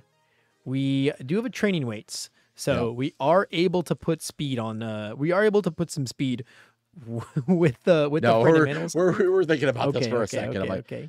All right. Yeah, that one probably makes more sense. Yes. There isn't another 4 off the top, and then he drew with. Oh, the chivalrous happened. Okay. But he drew the final smash. He did draw the final smash, and the discard pile disappeared. Yeah. But I mean, that means we can go bow staff into final smash here, right? Yep. All we got to do is check a 5 to make sure there's another 5 on top. 4, 5, 6. Or actually, what we do is we use Momo, right, to destroy our body rejuve. We don't remove it. That's our 5 in the discard pile. We final smash on a 6, and then we put that 5 on top, and that gives us those 5 attacks that I think we need to close the game. Oh, this is so dangerous. This is so spooky, man. These lines that we've embarked on, man. Kevin plays the game in such an intense way that he's so calculated, but he's also always ready to take like some seriously aggressive lines, even if they're not like completely guaranteed, right? It's how he's won and lost many games in his career. Yeah, I have witnessed it plenty of times. He's a man who plays without fear in a lot of ways, and Kevin is down and just says, hey, sometimes, man, the game. We did remove it, though. Do we have another way to... Oh, we have Raiding the Villain Hideout to discard a 5 in our hand, right? A 5 check in our hand? Yep. So we are okay. We have many ways to get a 5 in the discard pile for our final smash. Yeah. Yeah, I mean, as long as we just keep rolling 5s, man. I mean, even if we check a 3 on the final smash, right? It's on a 6. The problem is we don't have a 5 in hand. We don't have a 5 in hand? We have Bow Staff, Final Smash, and then UA High and a Precious Lesson. We do have 2 4s in hand, so we'll probably have to play the final smash. You know, we check a 5, we commit Rising Starlet, then we blow up Rising Starlet with Momo, and then put that 5 on top of our deck. Like we can get a 5. We can get a 5. We have many ways. Yep. But it is funny that we just do not have one in hand. Man, this is such a seriously intense string right now. We're gonna go for that barrage block there. Okay. Beautiful. We got one more Nomu activation. Yep. But I think even a 3 on this only makes us commit 3 things, 5, 6. And then we can put a 5 on the tippity top, and we don't need these cards in our stage. We don't need them. We don't put the 5 on top. Yeah, just slap it right on top. I think Kevin's got this in the bag. Oh my God, I think we're gonna be moving into a game 3 between these two. Ooh. Wow, what a seriously intense string this is. What a seriously intense string this is. And it's all off the back of Airy. Yep. Show me the bow staff. Boom, baby. We know that there's a little bit of a 5 on top. This is extremely not blockable. 2 speed on it, and we're going to pick them up. Oh my God, man. So that was a really interesting game, Jesse, because we saw pretty much Jacob do all of the same things. He just didn't have those really strong builds on turn 2 and 3, and the size of our stage really kept us down from stringing out those kill turns that we had waiting the whole time. Yeah. I think he should have kept the 6 style up for the stun. For like the full, he would have had the someone with style? The someone with style. Kept that up, it would have gotten stunned to double trouble. It truly does have a lot of names in Jesse Cervini land. It's a style. It's the I think we just stick to style. I think that's the strat. I think we gotta say with style. I think it's the strat. Yeah, I mean, if he'd have kept that up, he'd have had 2 more foundations, right? Yeah, and that doesn't change anything that turn. Right? We went to 1 and then died to the bow staff. But yes, in a general sense, you know, there's a world where if he checks a 3. The block on that fails, right? Yeah. He checked a 3 on the block on that fails, whereas, you know, we could have not gotten stunned 1, and then we could have checked a 3 on it, question mark? Yeah. Or at least not, we would have to commit our character, potentially, right? Yeah. Which, either way, those things are going to kill us, because that final smash definitely could have been, you know, for 7. It could have been for our life total regardless. Exactly. Right now, we are looking at another. They just went. Nobody went to the board. Nobody was like, "We're good." Nah, we got what our mama gave us, man. We got what game 2 sideboard gave us. It's an all out battle right now, and we're gonna finally get to see what Jacob's deck looks like on the play. Jesse, finally getting to go first in this matchup is, I mean, you know, I would say it makes a world of difference, but we've been watching him outbuild and really keep Kevin on the back foot while going second the whole round so far. Yeah. It felt like both those games were Kevin being out of control the entire time. Like, it felt like the game was in Jacob's control, and we just didn't, you know, we just actually squeaked by the haphazard kind of kill turn, you know, because we saw Kevin do the same thing both games, right? You know, we saw him do that same haphazard kill turn. It just didn't work game 1, and it did work game 2. And I think now with Jacob being in the driver's seat, we're just going to be in an even better position to maintain that game plan of keeping control out of the control deck's hands. I mean, we've seen this deck could just draw anger. The Nomu could definitely draw anger. The Kevin could. There's a lot of crazy things we could see here. I really am hoping for he sees the perfect rollout of 4 foundations. That's what we're looking for. Like, there's only 4 zeros in this deck, and with with those 4 zeros, it's like, all right, so we want to go 2-1-1-0. We want the safety, like, just do the fan out. Hey, he's got twice as many as Kevin. Kevin's got 2 zeros. That's true. Kevin's got 2 zeros in his deck. 2 zeros. Kevin's got 2 0 difficulty cards inside of his deck. So Jacob's 4 is actually on the up and up. Can I say that Kevin Broberg is playing 0, keeping Airy safe? Yeah, he's not worried about it. He's just like, don't care. You stun me. Okay, that's -2 speed. That's fodder. Zeros just aren't real to Kevin. He's not worried about them. It's about the quality of the foundations, not the quantity of them. Exactly. Which, like, I mean, you know, look, hey, look, I can see it, right? Momo's not trying to sling 5 moves on turn 2. The guaranteed, like, you know, build 5, build 6s that allow those aggro decks with 12 to 16 zeros in them run. That's not, like, a thing we care about inside of this deck. We just want to put the good cards on side of our field. Exactly. We're just trying to get to. I really want to see a learning standard. If you get that learning standard open hand too, even better, because it's just something. See some flipping, man. I want to see it like Kevin's like, Yeah, something that's noticeably absent from Jacob's deck is apathetic, right? We don't have ways to interact with our rivals board. No apathetics, and not even any taking the gloves off, right? And that card, we've seen a fairly surprising amount of that card. I think that card is starting to become the like, okay, I'm in these lineup.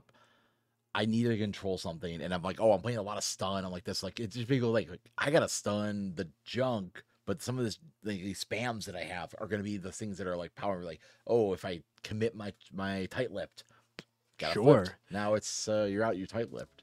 Yeah, like you know, we've kind of we've kind of aimed to forego any options like that in Jacob's deck. You know, season is like the way we have to interact with our rivals board. You know, as opposed to things like things on our own board that we can build, like apathetic, like taking the gloves off, and like I'm a big fan of cards like that. And so I'm not surprised to see them popping up here and there. I just think that there's a lot to be said for just like my rival has built something that I genuinely just don't want to deal with, and I like that. I just that target answer I think is so good, especially for aggro decks to have. So with this Nomu, the Nomu in this position, Jacob did exactly what he did in game 3 against the overhaul. It went, saw a bad hand, and just put 5 cards face down. He hasn't even looked at his hand yet. Jacob doesn't know what his hand is. And he doesn't know? He doesn't know. He has not looked at this hand. God, I wish we had face cams. I've never wished we had face cams more than right now. He back, and he just went 5 up top, laid him down, finished the rest of it, and now we're looking. Oh, that looks pretty good. I see snack time. I see quick to act. Looks like a learning the standards. Oh, you might get your wish, Jesse. This is a guaranteed 4. This is a guaranteed 4 right here. What a gorgeous hand. That's the start. That's the start he needed for sure. That's the start he needed. Snack time on turn 2 could be massive here. Yes. Snack time on turn 2 could be ludicrous here if we find like a back alley and Kevin doesn't get an insane build. Yeah. Imagine if Kevin found his one. Does he have the one if it can't be fixed? How rude! How rude! How rude! That early game stun is not. He's like, really, man? Come on! He says, no, Jacob. I've been letting you live with the blindfold on for too long. We gotta read here. Yeah, Steady Group Leader has not seen a heavy amount of play in quite a while. Not since we were in like the Life Momo meta, really, because of course this card was so famous for working in tandem with Rescue Completed, as it has an ability that when it's committed, you get to do some swifty things. I won't lie, that could come into play in this matchup if we get deep. The Relentless Barrage. Like, oh, your second Relentless Ruse combo. That's true. That is very, very, very true. You know, potentially rip combo off could be very, very, very massive with that Momo, or sorry, should I say some Yaoyorozu response? Yeah. Yeah. It's a mouthful. There's a back alley. Man, I think we're going to gas this. I think we have to gas and push. You definitely have to do a little bit of swinging. You at least have to back alley on a 5. I think we have a Muscle Mauler in our hand as well. Back alley and Muscle Mauler is a bit of a weird hand. And he's got a chop. Ooh, a chop? And a chop. Wait, we have a jab and a chop? I think we have a jab and a chop. Oh my god. But we don't have a face down. Oh, but we can jab into chop, and we'll get that face down. Sure can. We're snack timing, so like, I mean, yeah, dude. This is blood in the water. Yeah, even if you can just get like 10 damage this turn, dude, that's such a massive chunk. And you know, we just got to tell Kevin, hey, dude, start destroying your stage, man. Yeah. Start destroying your stage on turn 2, right here, right now. You know, I'm not going to let you outbuild me. We do have a jab. Wow, we just drew 4 attacks. We drew 4 attacks, and then we discarded our 1 non-attack in hand for snack time because we just don't care. I think we're going to see jab and the chop as a line 100%. Yep. Are we gonna block quick grade here? I think we oh, definitely. But then the learning the standards is up. It's like, well, that quick grade goes. Yeah, you get another foundation, but that's it. Yeah, I think I'm gonna be honest. I don't actually think that we would learning the standards a blocked quick create build down. Yep. We're gonna draw. Oh, he is like, have you What have you done anything? Oh, we just drew another attack. We drew another power. What the heck? I mean, hey, if we look. drew a calorie counter, I would be like, well, snack time fodder is snack time fodder, man. Keep shoving the moves down. You know, there's a world where this turn results in Kevin destroying 2 of his foundations and taking. Oh my god. Oh my god. We're gonna be kind of living on a prayer now when it comes to blocking one more move. On a 5, it's like on a 5. It's time to jam it, Jacob. Jacob, this is your time right now. This is your time right now. Oh my god, this is his time right now. He can't be stopped. We're gonna commit this. Not even gonna commit the shock absorption. That's how much we're seeing the stars right now. We're not even gonna commit the shock absorption because he says, you know what? I'm playing more moves. I'll get a chance to commit it. He's like Kevin's love is like he's like immediately go to blow up for -2 speed and build it. You have to. Now, you know what would be sick here? Learning the standards, flip it, and then snack time and stun it. We're snack timing anyway. We didn't flip it. I mean, I think that's like it's fine. It's fine. Yeah. I think it's okay. You know, him having the quick rate as opposed to him having the foundations. Like honestly, the foundation, even though we could have done it this turn, for future turns, the foundation might be a little more relevant. Oh my god, by the hair of our chinny chin chin. But we do not get to build this one down now. It's time. It's time, Jacob. Yeah. It's time. You gotta go for it. Sling the chop. If you check a 3, you just commit 4 foundations. It's fine. It's fine. Ready 1 and you have the open shot. Yeah, this is your 10 damage moment right here. We're just doing a quick fan. We're like, nah. We're not in a world where 3s on top of our deck matter anymore. Yep. We're just not. We're unconcerned. We're unconcerned. It's time to send it. Do you think? I think he wish he has another fortif attack with this. Do you think he's contemplating? No way.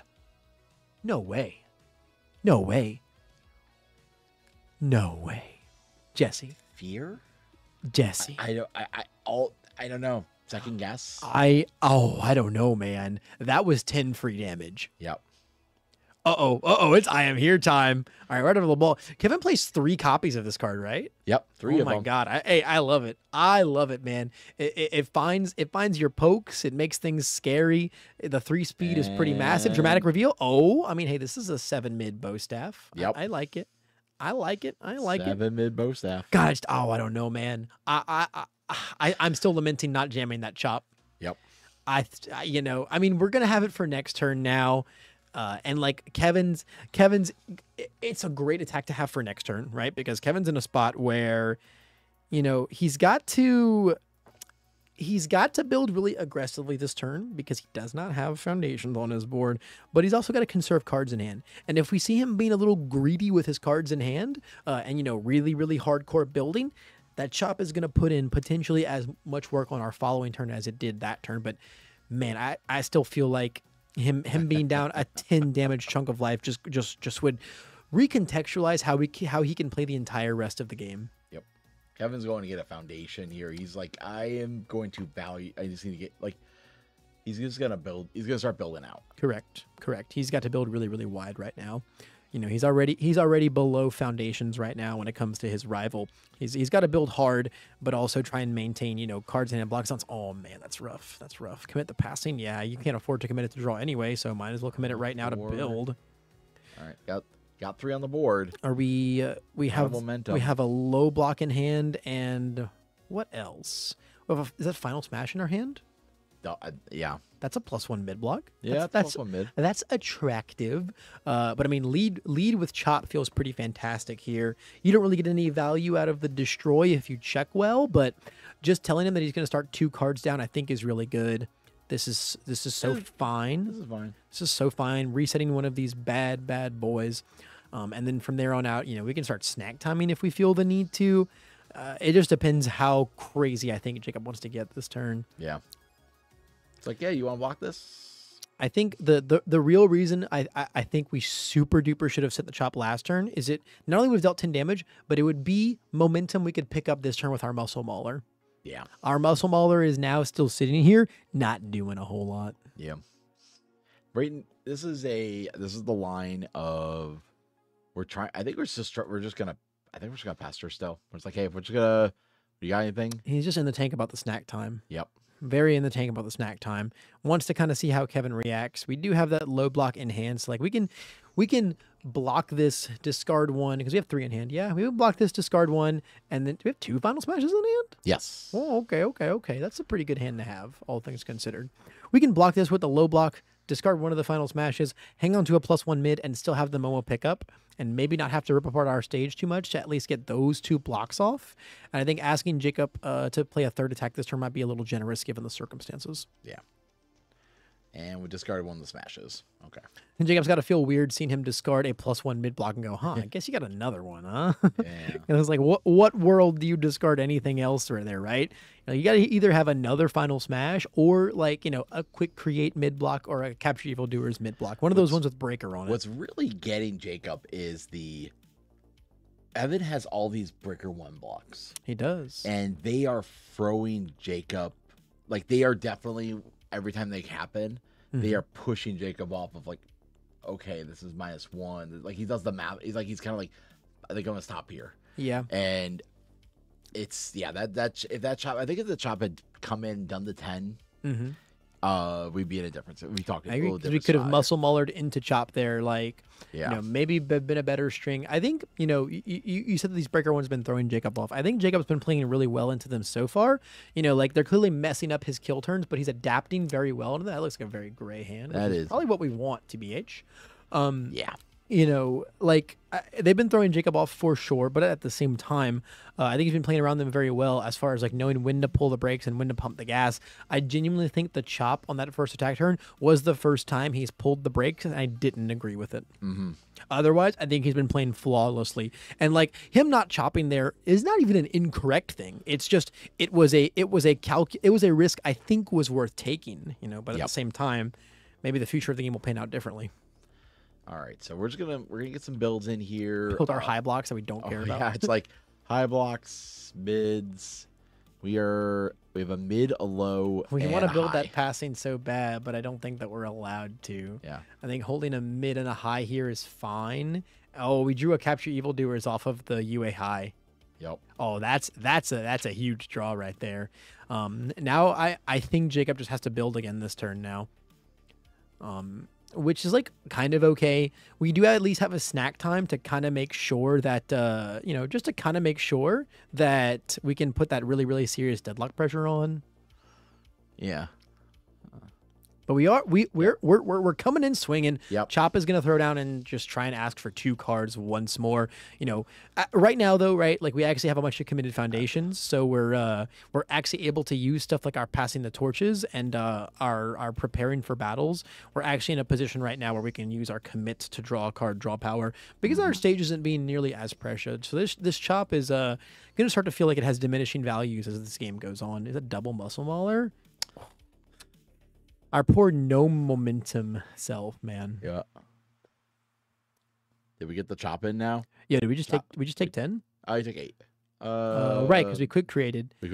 But then we didn't build the rises. I mean, you just stop attacking now, right? Yeah. Yeah, you just stop attacking now, dude. You're like, thanks, I got my momentum. You just got 8 damage in for free. And now we're just we got our 8 damage in for free. We have chop for like the rest of the game now with all these muscle maulers in hand. And then we put a really nice piece of drop power. He's got a capture evildoer, so he does have that. If he really fears it, but I don't think, unless Kevin's really looking for a line here with like the echo plan. Yeah. I don't see he's gonna use that. He's probably gonna use. Dude, I think as Jacob, if you see capture evil just come in and take your momentum, you go, cool. Thanks for the +1 mid block with breaker 1 out of your hand. True. Thanks, bud. Gone for the rest of the game. I did want that out of here, actually. Thank you so much, my good man. Yeah, I think that's like a super fine exchange that Jacob's willing to throw down all day, every day, right here. Now Kevin's doing the check-in. He's looking around. What's available. He's got a double trouble. There is a twin blade. He's got a lot of things he can pick up. Yeah, he's got targets. And he's at a point where like he's built very wide, because of that last turn, where if he wants to build anything super serious this turn, deadlock is something he'll have to start dancing around. I think he's got exactly 9 right now. Yeah, 9 foundations on board. Deadlock is something he has to start dancing around unless he's prepared to just go in deep and deal with Jacob just having a snack time and a lot of really good flip targets. Yeah, I think right now it's like, here, let's get the ally. Let's get our flock on the board. And we can go get friends. Let's see. We have friends with... You got friends with animals? Yeah. Perfect time for more friends with animals. Get some more momentum. Yeah. It's like the lines are here. Especially like, as we're in a position where these guys, or at least Kevin wants to start getting his foundations off of his board so that he can, build new ones and dance around Deadlock. Yep. I can't think of a better exchange removing my foundation than to get a free momentum. Hey, there we go. Let's go get the weights. Now that one I might flip. That's one we might be flipping. That one I would be pretty inclined to flip with that learning the standards. Yeah, I would not I had to make Kevin work hard to get that into play. Yeah. And then, you would also he's gonna destroy you. You wouldn't force him into deadlocks. Come on. Oh, is he looking at them? I think Jacob's looking at them right now. No, we're into it. We're down for it to happen, man. We're down for it to happen, which I think is a little scary. I think that, the damage from them is a little irrelevant because if it gets too scary, like Nomu response always exists. But like Jacob does like to block. He does enjoy blocking attacks. But the training weights is an enabler for the +2 speed on Friend of Animals. And I think that's the really scary part. There it goes. Oh boy. Does Kevin have a plan? Does Kevin have a plan to embark? I mean, he's got 1 million foundations to commit. So like if he can find the cards, he can wrap things up. He can go. So he can use UA. Go get Double Trouble. Go get Yield Double Trouble, yeah. And that's gonna probably cycle a lot of this fodder out of the hand, and we're gonna just put each one of those up to 6. Everything's gonna go to 6 damage. There's nothing coming in for under 6 right now. No, not anymore. Which is like where you want to be. In a game state where you're trying to figure out if what you're embarking on is your kill turn, right? We can play attacks right now that generate us resources, so we're not really like committed hypothetically to the kill turn yet. Yeah. If we see him go grab the Double Trouble, then we kind of know. Then we know that he's trying to make that happen. Yeah. But if he's going Double Trouble, he's gonna get the S2 momentum. Goes for the Double Trouble here, and then once per games to go get the twin. Those are Are we once per? Oh, we're good. Oh yeah, we're bow staffing. We're staffing. And we're bow staffing, bringing in potentially a quick create. Looks like it. We're gonna put it in hand. We are gonna put it in hand. I feel like that says we're not trying to end the game on this turn. I think that says we're kind of just trying to chill out and just go grab our mid block with breaker while we can. Yep. I don't know. We're looking for allies though right now. I think. We know that we have Double Trouble in hand in there. We're good. Okay. So we can go grab 2 Echo moves this turn with our 2 momentum. Yes. However, I feel like we should have done that. Or I guess, this way we get the combo now on Twin Sword. Yep. We can do the combo on Twin Sword, and then like depending on how Jacob deals with those moves, we can depending on how Jacob deals with those moves, we can go use UA high, potentially grab Double Trouble, and get some more Echo action in. Right. But this breaker block, though, oh mamma mia! All right, we're coming in. We're still gonna play. We're gonna go build. We'll build. We might go build an asset just so we might go build an asset and then get the sit and then go in for the for combo here. Like maybe I just don't know if Kevin's allowed to play on a 7 right now. If he checks a 3, it just feels like it's over. I think you just safely build here. 1, 2, 3, 4, 5, 6, 7. He can build one more. Yeah. He can build one more foundation if he wants to. He can also build Airy, which I think is a huge build. Yeah, I think you just build safely this turn. I don't think there's a reason to continue. Unbeknownst to Kevin, right, that there's another Hardened Chop in the hand. Or, I'm sorry, another Muscle Mauler in the hand to grab Hardened Chop. The Hardened Chop is long gone, though, right? So, he doesn't really have to be super afraid of anything here. We're going to draw a discard with our UA high. Yep. Oh, seems pretty heavy. You want to heal too? Want to heal too? No? Don't want to heal too?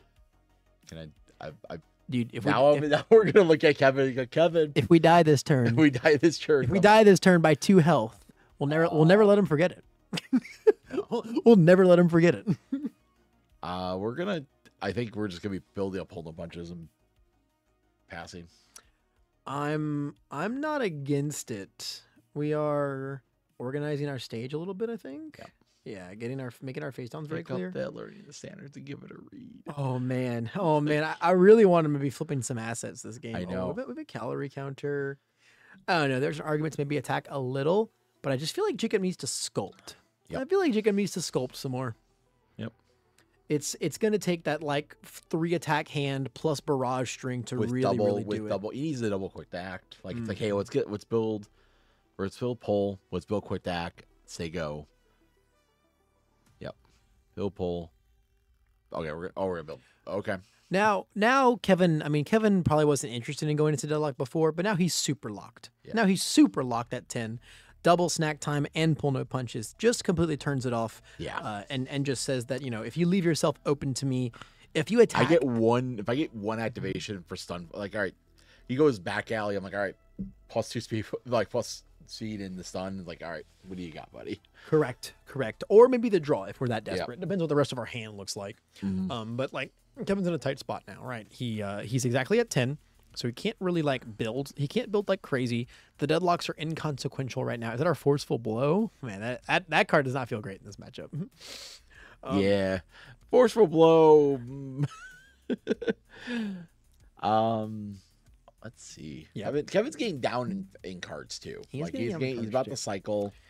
And that's really when things start to get a little scary, right? We don't have as much of the toolbox there as Momo. We got to make sure our important pieces get back in rotation really fast. I wonder if maybe we could definitely go play an attack, do our once per turn to get to fish something out, like fish either another twin blade. Sure. And then try and start setting up for something. And then get to build like another passing the torch. Yeah. I mean, Kevin's just essentially got to ask himself, like, if I'm going to play anything past, 1 or 2 attacks, I have to make sure it's a kill turn, because I'm not allowed to overextend a little bit, like check 1-3 that I don't want to, and then not be able to build after that because we can't really go past 10, at least not incredibly aggressively. So like, I mean, a little bit of a poke and then like a passing draw and a once per turn to pick up a good block or a good attack to start sculpting even more. These guys are both in strange positions. Kevin's got to be so respectful of the aggro, hold as many mid blocks as he can because 18 is a dangerous place to be. While Jacob gets to be a little bit more greedy in how he, builds and blocks, just because he's got 25 health to spare, which is of course way more than 18, but also, we're immune to the bombs. We're immune to moves dealing more than 6 damage 24/7. So these guys are playing in slightly different worlds right now in the same ways. So we got 3 foundations. I think this is the okay, guys. Start putting the tank. The tank has started. We are gonna get we're gonna be filling up all of our glasses here. We're gonna be just taking a nice slow sip and thinking, all right, what's the play here? Yeah, with just like launch blow. That's you know what? I'm all for it. Yeah, I mean, it's fine, right? If this is blocked, we're going to get a thing. Then we're also able to Momo on this one. Like, we're able to just, like, get all of our extra cards from this attack and then just see. This attack is really just existing for us to have an enhanced step, right? It's not meant to be much more serious than that. Yeah, we're just going for 1 damage here. Yeah, I mean, there's no reason not to put a little bit of damage on this. Like, if you can, ascertain like any amount of pressure from this move, it's fine. The purpose of the attack is to have an enhanced step and also to maybe try and ruin Jacob's sculpt a little bit. You don't want him to be able to start really, really, really having whatever he wants. We're powerful for this. I think we're powerful for in this is a get an attack back in my discard pile. Yes. Yeah, we want to save at least a momentum or 2 because like RLE is in our deck and that's an extremely relevant win con. And it's on the board. Right. We don't want to get nuked. RLE is both in our deck and on our board right now, so we have to make sure. But at the same time, we don't really want to go to exactly 1 momentum because then a prehensile tail could really slow us down. Looks like Nomu's going to come in and make this the biggest 6 damage move ever. Safely, chillaxingly go to 19. Yep. What are the cards in Jacob's hand right now, right? We still have a Muscle Mauler, huh? We still have a Muscle Mauler. I think he wants that. I think he wants the Muscle Mauler for the, like, he wants to go attack. Ooh, we just use learning the standards. Huh. That's an interesting call. Yeah, because I think Kevin just wants to build after this attack anyway. But I don't know. You know, like, this is Kevin we're talking about. It's very possible that he had other plans here. Yeah. It's just also kind of wild that, like, we're eagerly popping this learning the standards against the Echo deck, right? Like, this card's so good against Echo, which is kind of Kevin's whole thing. It's also like Kevin's like, I can't, like, I don't get to clear any of these cards if I go like, it's like they're all non-weapons. It's like, Yeah, the only saving grace about this is it forces Kevin into deadlock for at least one singular enhance on Jacob's next turn. Alternatively, if he wants to blow up stuff, right? You know, he's got to play the foundation and then another attack. And if he checks bad on that, you know, it's a good leeway to move in. All right. Okay, building an asset is the alternative to that, right? Yep. Oh, this gets the combo now. That's funny. Yep. But we did check that 3 that we were kind of talking about here. You know, this is not scary. It's not a scary 3 that's been hit, but it's like it's when we hit the second one in this chain. I think what makes it a little frightening is that we really don't get to echo this. So it's not going to put like the amount of pressure that we really want onto Jacob. Because, you know, if this hits him, he just gets to use learning the standards, right? Yep. He just leaves learning the standards and then says, you cannot echo me. Not allowed to happen. Yeah, like Kevin's deck is made to throw some seriously crazy stats around with all of like the minimal damage pump and then like friend of animals, you know, committing for all this speed action. And then the training weights and quick creates come in and put even like more real damage pump on board. It's a really, really, really good engine. It's just unfortunate that Nomu is going to say no to a lot of that action happening. Yeah. You know, if you make something big, I'll just take 6. If you make something fast and big, I'll still just take 6. And then if you decide to only make something big instead, I could just block it. Yep. It makes Kevin have to really, really question how he throws his resources around against a character like Nomu. I want to see the force into. I want him to build it. I want him to build this, and then like Kevin's got to think at this point. I want to play benefit of the doubt here, and Jacobs just is definitely holding on these learning standards for this type of situation, but also. If Kevin goes build down the quick create, and you're just like, I'm gonna flip that quick create, you still don't get to build a foundation. Yeah, like, I think like it's just a matter of, you know, hey, I kind of want you in deadlock, but I also kind of, you know, don't want you to have more foundations, but I don't want you to have more assets. I don't want you to have either of them. Yeah. It's a pretty tough call to make, you know. Yep. We've seen Jacob be very, very, very prehensive with the learning the standards flipping all game. But man, dude, if we end up dying off the back of this training weights going crazy this turn, oh man. But also, if we honestly, if we eat this, would you learning the standards it? I don't think I would. I think I'm just down to tell Kevin echo this and dare him to check more 3s. Yeah. We need that backswing. The problem is the 3s now is always committing 2. If this was on a 6 again, I'd be like, yeah, two of our 6 is still a pretty big deal though. He's got a precious lesson to gain another one back. True. He's got the dance. He's got the dance going on. We're gonna freeze. Hey, that could become very relevant. 100%, man. A single freeze, you know, to Jacob's 1, 2, 3, 4, 5, 6, 7, 8. You know, freezing one of our 9 foundations here is big. It's a relevant thing to do. Because like we said, right, the only thing that ever stopped Kevin from going splat last game was Jacob just not having enough foundations to really commit to his kill turns. He had the kill turns in hand nonstop. We just didn't have the build to support them. We're looking, let's see, are we... UA high? UA high, grab. UA high. Double trouble? Yeah. I don't know, man. The echoes are coming in nonstop, but I feel like we really are at the mercy of the checks. Yeah. Although grabbing another twin sword slicer with Momo sounds pretty... We haven't picked up with Momo, right? No, because we did a twin sword last turn with Momo. Yeah. I would be kind of... I think if we're trying to really sling the damage around, like, double twin sword is probably the way to go. Like, either way, you have to pick up an echo attack. Either twin sword with Momo or double trouble with the UA high. Because this is going to keep the combos flowing here. I think we're just at the mercy of the checks here. I think we're just at the mercy of the checks, and like Jacob can still block, man. He's got 3 cards in hand. He's got a shock absorption and 8 ready foundations. He can still block a lot. he can block perfectly fine here. Yep. I don't know. I think this might be a little too aggressive of Kevin, unless he just doesn't plan on playing this yet. Unless he's just picking it up because he wants it in his hand before he cycles and it leaves forever. That's true. I don't know. So it looks like we ate this and did not learn the standards. Yeah. Yep. Yeah. So I'm just echo. Mm-hmm.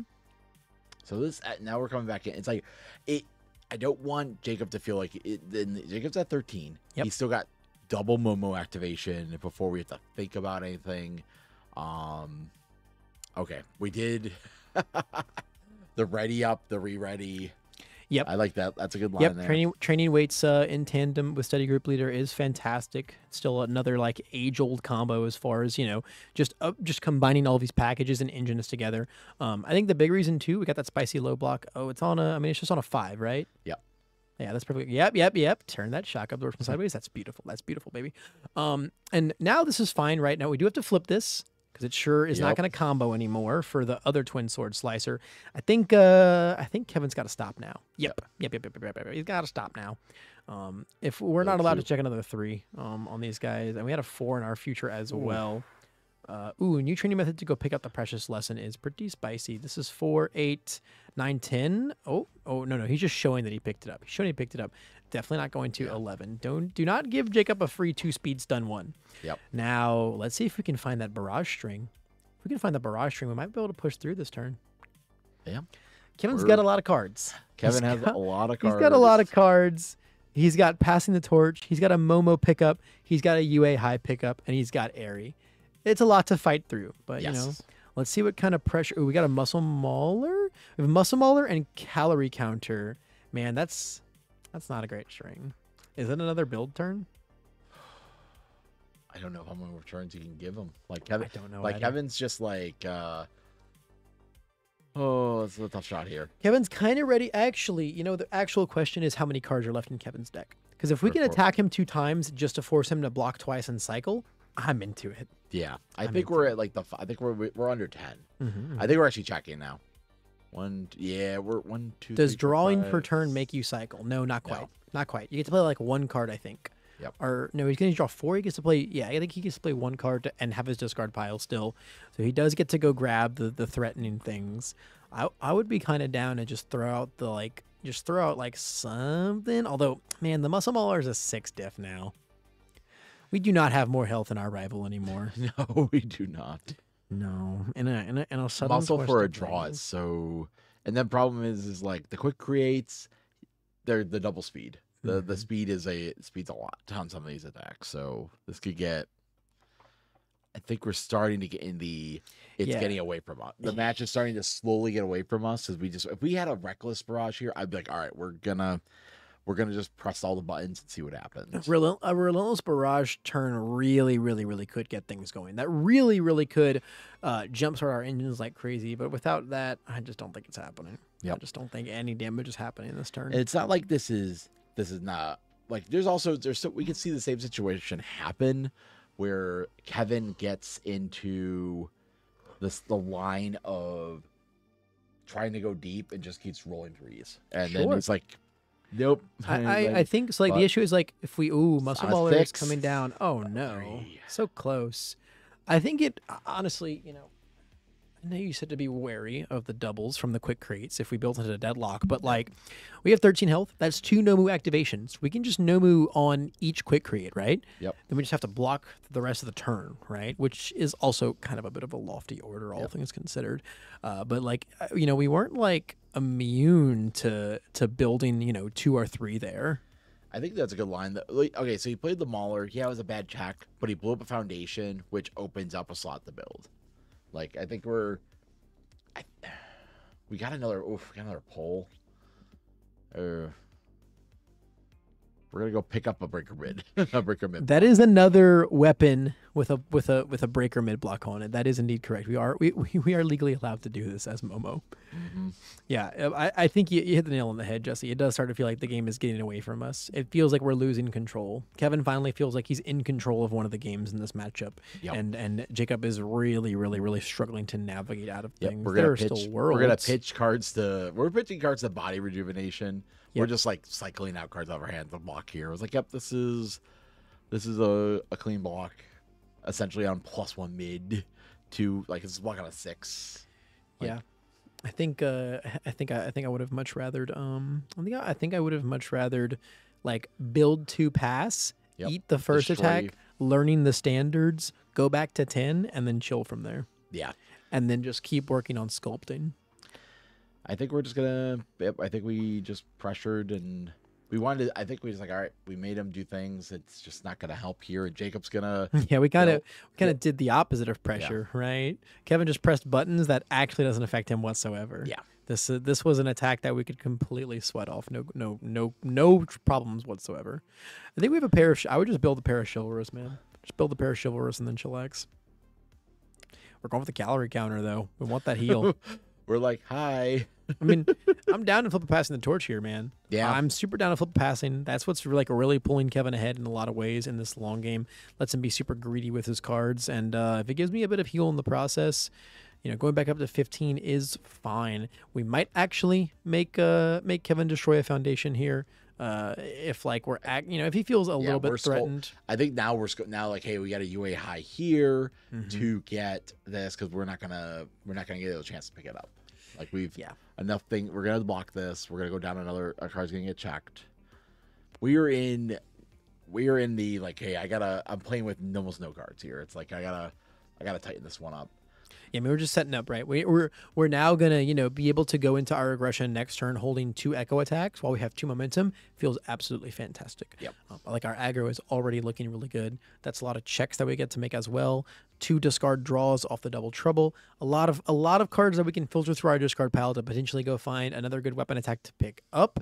If we find an ally attack in our discard pile, and like potentially another twin sword slicer, we can go grab that. We can have a triple echo turn, and like being able to echo on like the 4s and the 5s is really good because there's just like there's the possibility of a whole lot of things getting played without committing anything. Kevin just took that.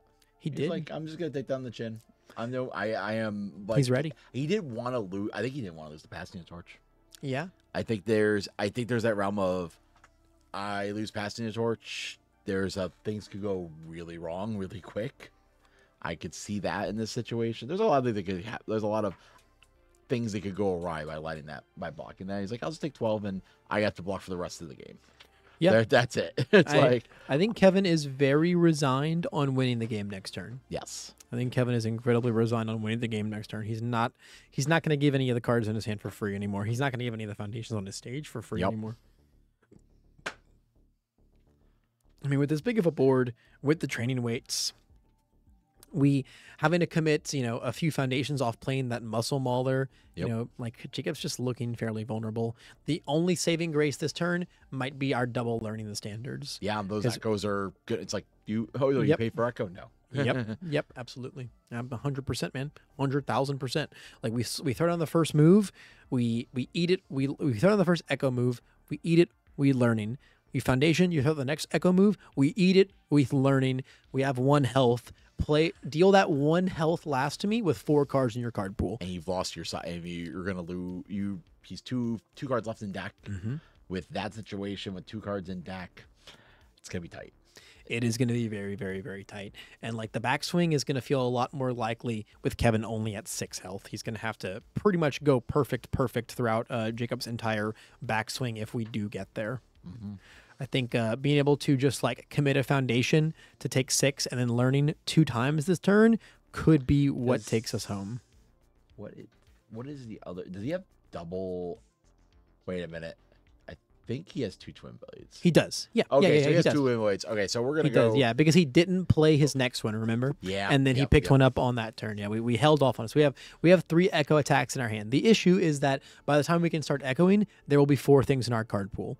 Yep. 2 attacks we've played and 2 foundations from the double learning. Yep. And we're going to be echoing that move on at 8. And from there on out, we could potentially still see Jacob block 2 moves. Yep.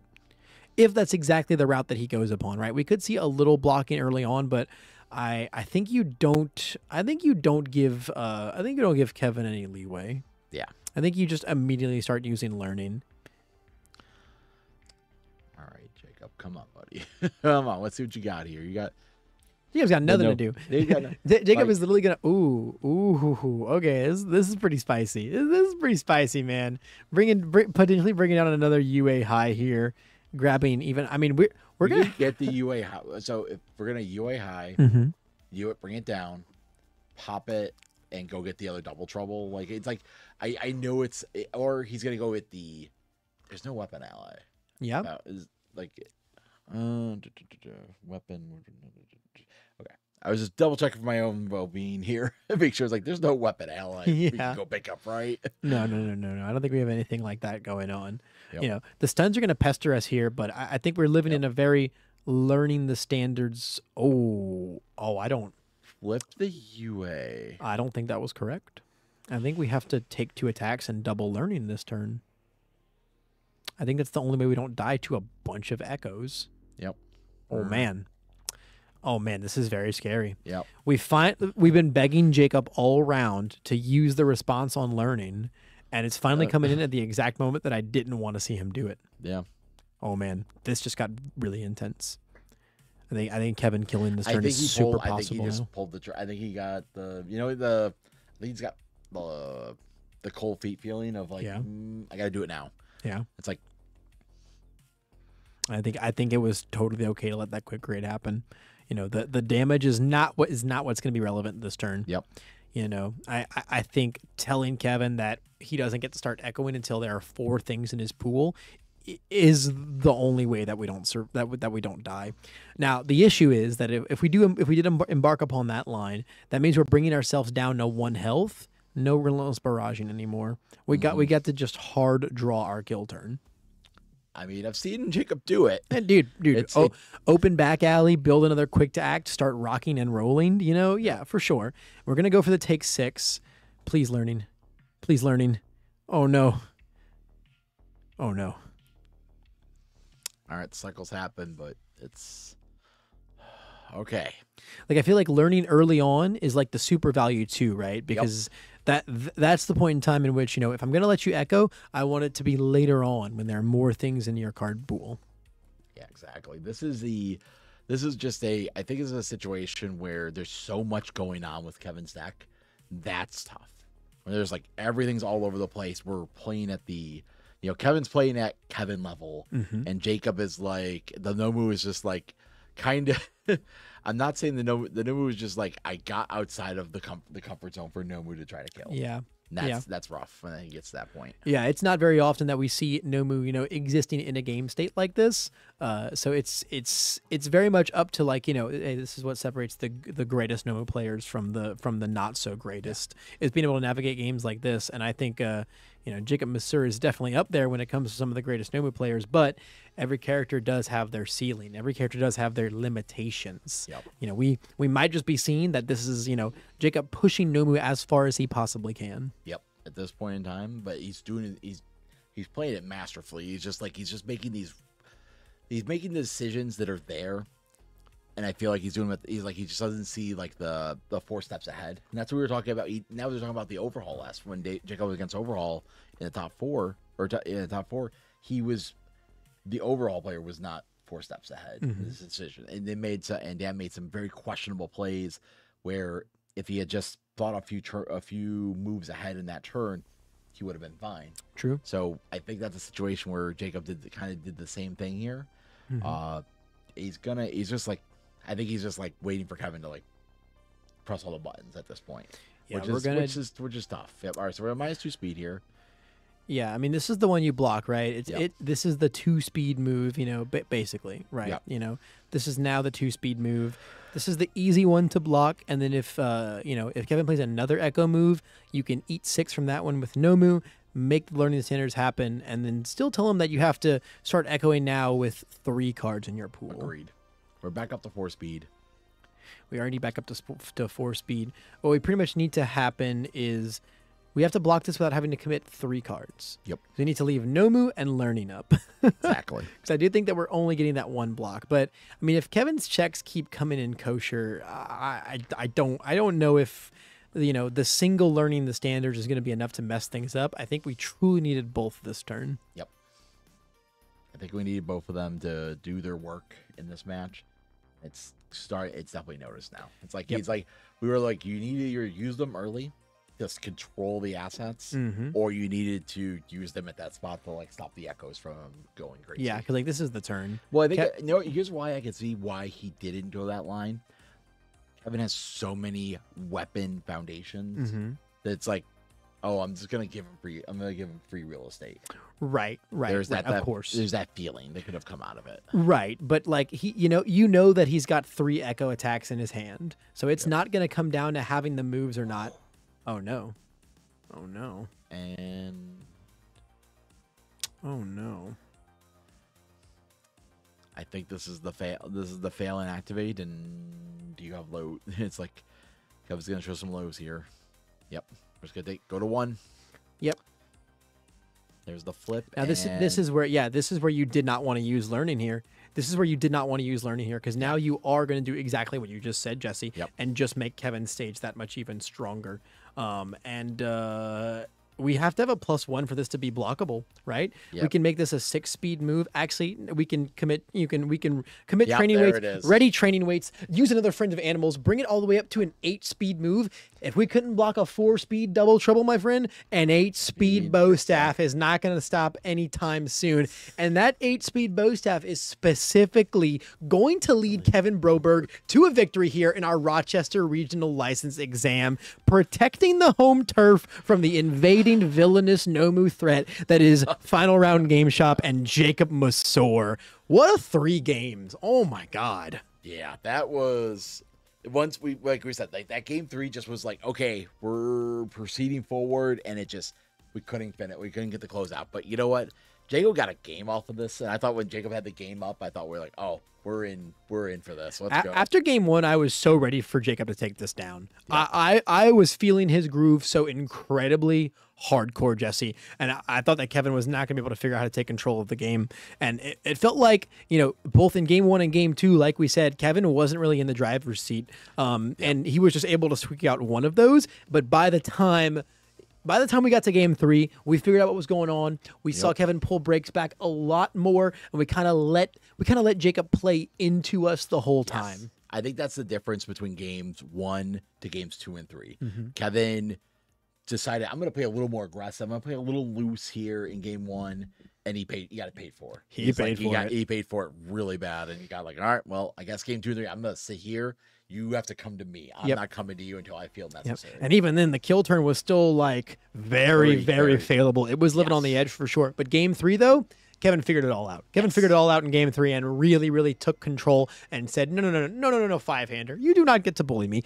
I am Momo. I am the blocking queen. I am the master of the zones. You're not going to rip this one out. But, we can actually just go hear it from the horse's mouth. I say, Jesse, we finally get our butts simultaneously out of these seats and go grab our finalists for a couple of little interviews. Yep. Let's get this closed out. I think the site is currently on close. They want us out of here sooner than later. Let's do this quickly. Let's go find who wants to come in first.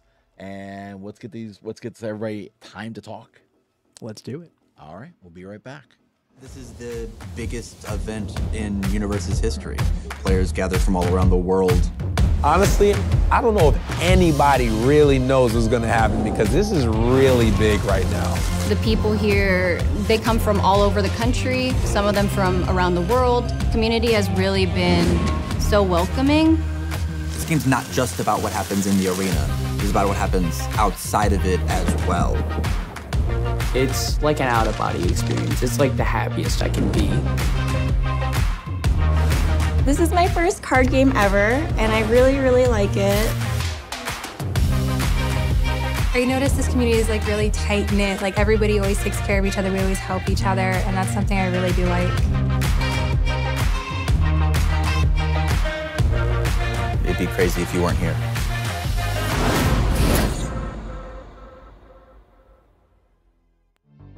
Greetings, young hero. If you're receiving this message, it's because that you have valiantly fought your way through the license exams and are ready to graduate to the next level of competitive play, the Pro Hero National. Congratulations on your qualification, and I cannot wait to see you there. So come, this is your Hero Academia.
we are back for the interviews for post grand finals, and we have Jacob Masur in us with us right now. And Nomu did some serious carrying for you today, man.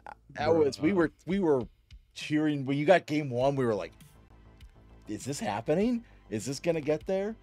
And games 2, games 3, we were going back and forth, and it just the game got away from you. It looks like. Yeah, a little bit, yeah. A little bit. I made some questionable calls. You made some calls. I mean, we're so deep in a tournament at this point. Sometimes those calls happen. You can't blame it. Yeah, everybody's mortal here, right? I see that quick creation up on screen. It scares me. It's terrifying. Is that the fear? The Momo fear? He's like, quick create? No. Stop breakering me. Yeah, Kevin just kept going for breaker blocks. He's like, I have a +3, I got a +2, I got a +1, all on mid. What do you want?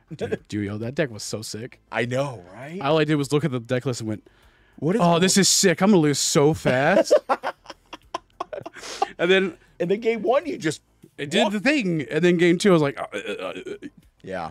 You just kept not finding like the connect. Like you're like, okay, does he break? If you break me twice, what's stopping clean up? And you're like ready for a relentless barrage. You're like, come on, we're almost there. And it's like, oh, he breaker me twice again. Okay, let's go back. And you notice I kept counting my discard because I kept going. Yep. There are 11 attacks in here. There are roughly like 13 cards in my deck. If I survive. So. Obviously, congratulations on a second place finish. We have some party gifts for you. Yeah. Some Undaunted raids, some promos.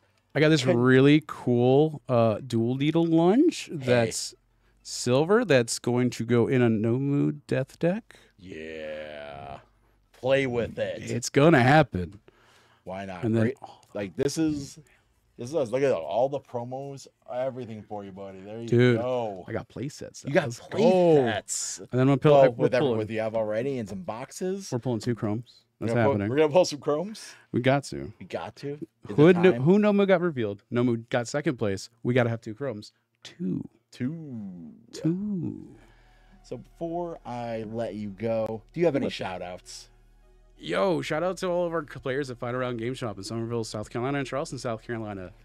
I know I have a playtest. I forgot to playtest, but we playtested a lot.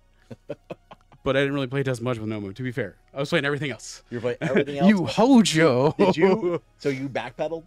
You backpedaled today, or did somebody tell you? A little bit. Someone's like, it's Nomu's time. It's Nomu's time. I was like, you know what? We're getting Nomu, right? We traveled all the way to Rochester. We're ready to take something. We're going to come back with something. That's right. Nomu did, and look what Nomu did for you. Second place, man. You ready for nationals? No. I'll be ready when I get there. Analysis paralysis is real. Exactly. You never know I might run you Hojo. I might run Nomu. Who knows? I might go off way crazy and go come up with Kamali Woods and be like, no, we're doing this on Earth. Yep. Check it out. Earth Kamali Woods is sick. Check it out.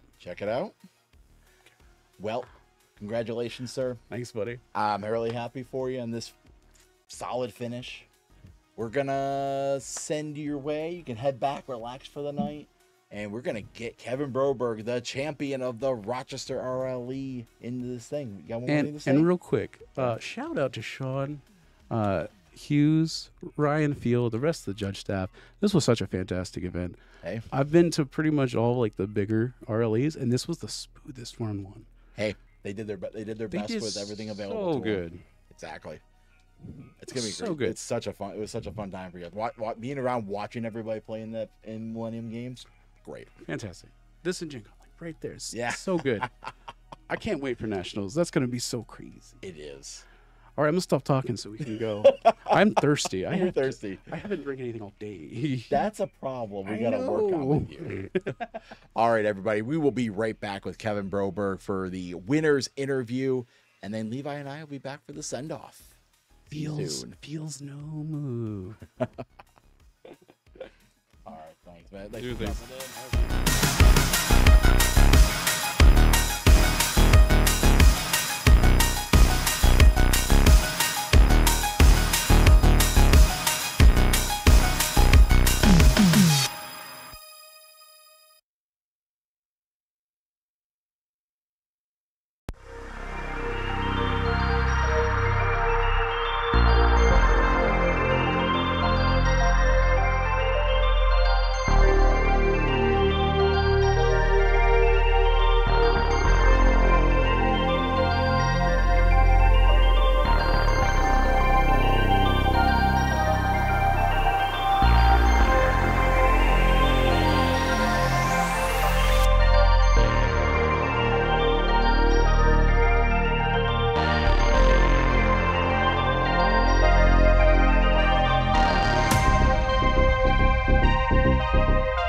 Welcome back, UniVersus. I am Levi, and I have with me your regional license exam champion of Rochester, Mr. Kevin Broberg. Kevin, how are you feeling, man? I'm feeling good. I'm feeling satisfied that that's over. That was a grinder of a match.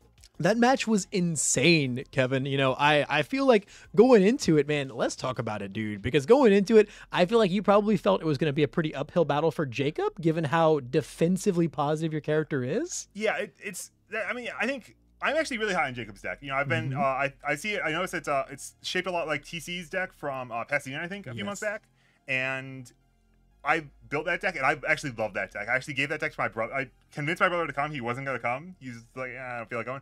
But he got the deck from work, came in. I said, play Nomu, beat people up. And he was actually playing a win in the last round of the tournament after I beat him in like round 5. Yep. We actually watched him play on stream as well. That's on right, a round against Tim. Yeah, their draw. Yeah. Yeah, so I'm super high on that deck, and I knew that he certainly had chances in that match. Like, the thing about that deck is that Momo's a 5-hand size. And if he has 5... Even if he has 5 attacks into Momo, like if I'm at full health and I have a big board and full hand, I can defend those. But he gets more than 5 attacks. He gets to attack more early and often than I'm necessarily ready for. So I know there are definitely chances he has for that match. In the first game, I got blown up. Yeah. And I wasn't that shocked. I was like, okay, yeah, no, maybe he's got the secret sauce here, and maybe I'm going to get blown up, and this is going to be his match to win. And honestly, game 2, that was kind of the big thing we talked about the whole time, was game 1 you got blown up, and then we basically said the same thing. We were like, darn, maybe Jacob has this in the bag. Yeah. It's an uphill battle the other way around. You know, when you think Nomu into Momo, you're like, uphill battle. Also, he's going second. He has to break serve in game 1 here. Like, the odds are stacked against him. Then he just, like clockwork. And then game 2, you had us on a nail biter as well, man. You like just barely squeaked by that kill turn. Yeah.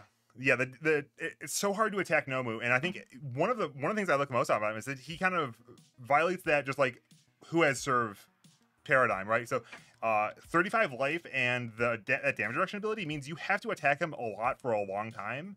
He can block those, he can defend those other ways with like learning the standards, and he just makes things very complicated even in any of those mid games. And then if you miss your kill, if you go all the way in and miss, it's real easy for him to find that backswing. If he has even just like 1 attack and he has a prehensile, if he's like landed a hit at any point in that game, he's just footsied it through. And if you try to defend everything, it's like completely lock him out, he has stuff for that too. And it's a very risky game plan in its own way. So yeah, I think I love that character. Yeah.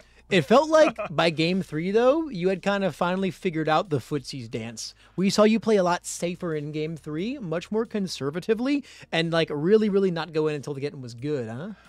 I feel like what happened from my point of view, what happened in game 3 almost was that Jacob took his foot off the gas. I think especially he didn't get the right draws in the early game, and then he was saying, I'm going to hold 3 blocks kind of at all times. And I was able to then I got to make some kind of courageous blocks, I think, like where I would be sort of open, but then if he could continue. I remember we were kind of doing some table like when I think he like relentless barrage me. I said, just kill me now, right? And then it's like, well, no, if I check out 3, it's really bad. And I'm like, no, dude, just do it anyway. You just tap out. And he's like, no, I can't tap out because you'll backswing me if I commit my stage. I'm like, oh yeah, I guess that's true. Okay, yeah, so maybe that wasn't. But then he kind of tried to assume the control role, is how it felt to me. He didn't like start slamming those snack times and tried to just go for my throat. And then I got to get some good build turns, got to get, up to the brink of deadlock with a bunch of assets in my pocket. And I got to kind of just let it hang out where I could start throwing attacks and still have 3 blocks plus a UA high plus Momo's once per turn available to me to then pull more defense if I needed to. And then it kind of snowballed in my favor until ultimately we saw the end. We did see the end. Yeah, no, it was amazing, man. Just the way you were able to like leverage that offense and that defense in a lot of cards, like with the UA high, right? Being able to pick up extra blocks, or if you fail to kill me, right, I'll go pick up these attacks instead. Like the flexibility of your deck was insane. So like I want to talk about that next because like obviously the matchup was cool. We know Jacob's deck was cool. I want to talk about your deck, man, because this ain't your mama's Momo. Oh yeah. So yeah, one of my friends, Devin Bernier, had played like punches Momo way back in set 1, where he was playing like 5% full cowling. He was playing pull no punches, and I think there's a little bit of that energy still in this deck, where we're playing a whole mishmash of different keywords and stuff that cares a little bit about different keywords.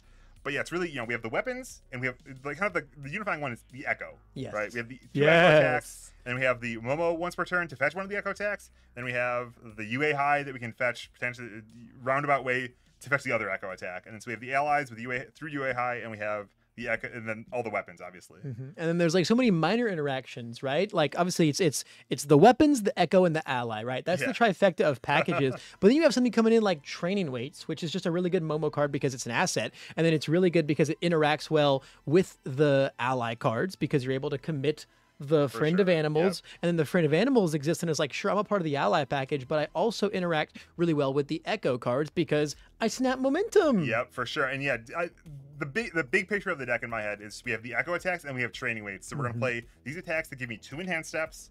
That means my training weights ramp up real quick, even without adding much progressive difficulty. And then so I'm playing attacks on 5 difficulty, and I'm giving them +4 damage with training weights. And potentially, then I'm going to capture Evil Lures and play even more attacks, still with very little progressive difficulty, and I can keep paying for that training weights as much as I want. Yeah, it felt like literally every card interacted with every other card in your deck in some minor way, and like it was just like this whole, literally like 3 package/engines all mixed together with a ton of like tech pieces thrown in that interacted with at least 2 out of 3 of those.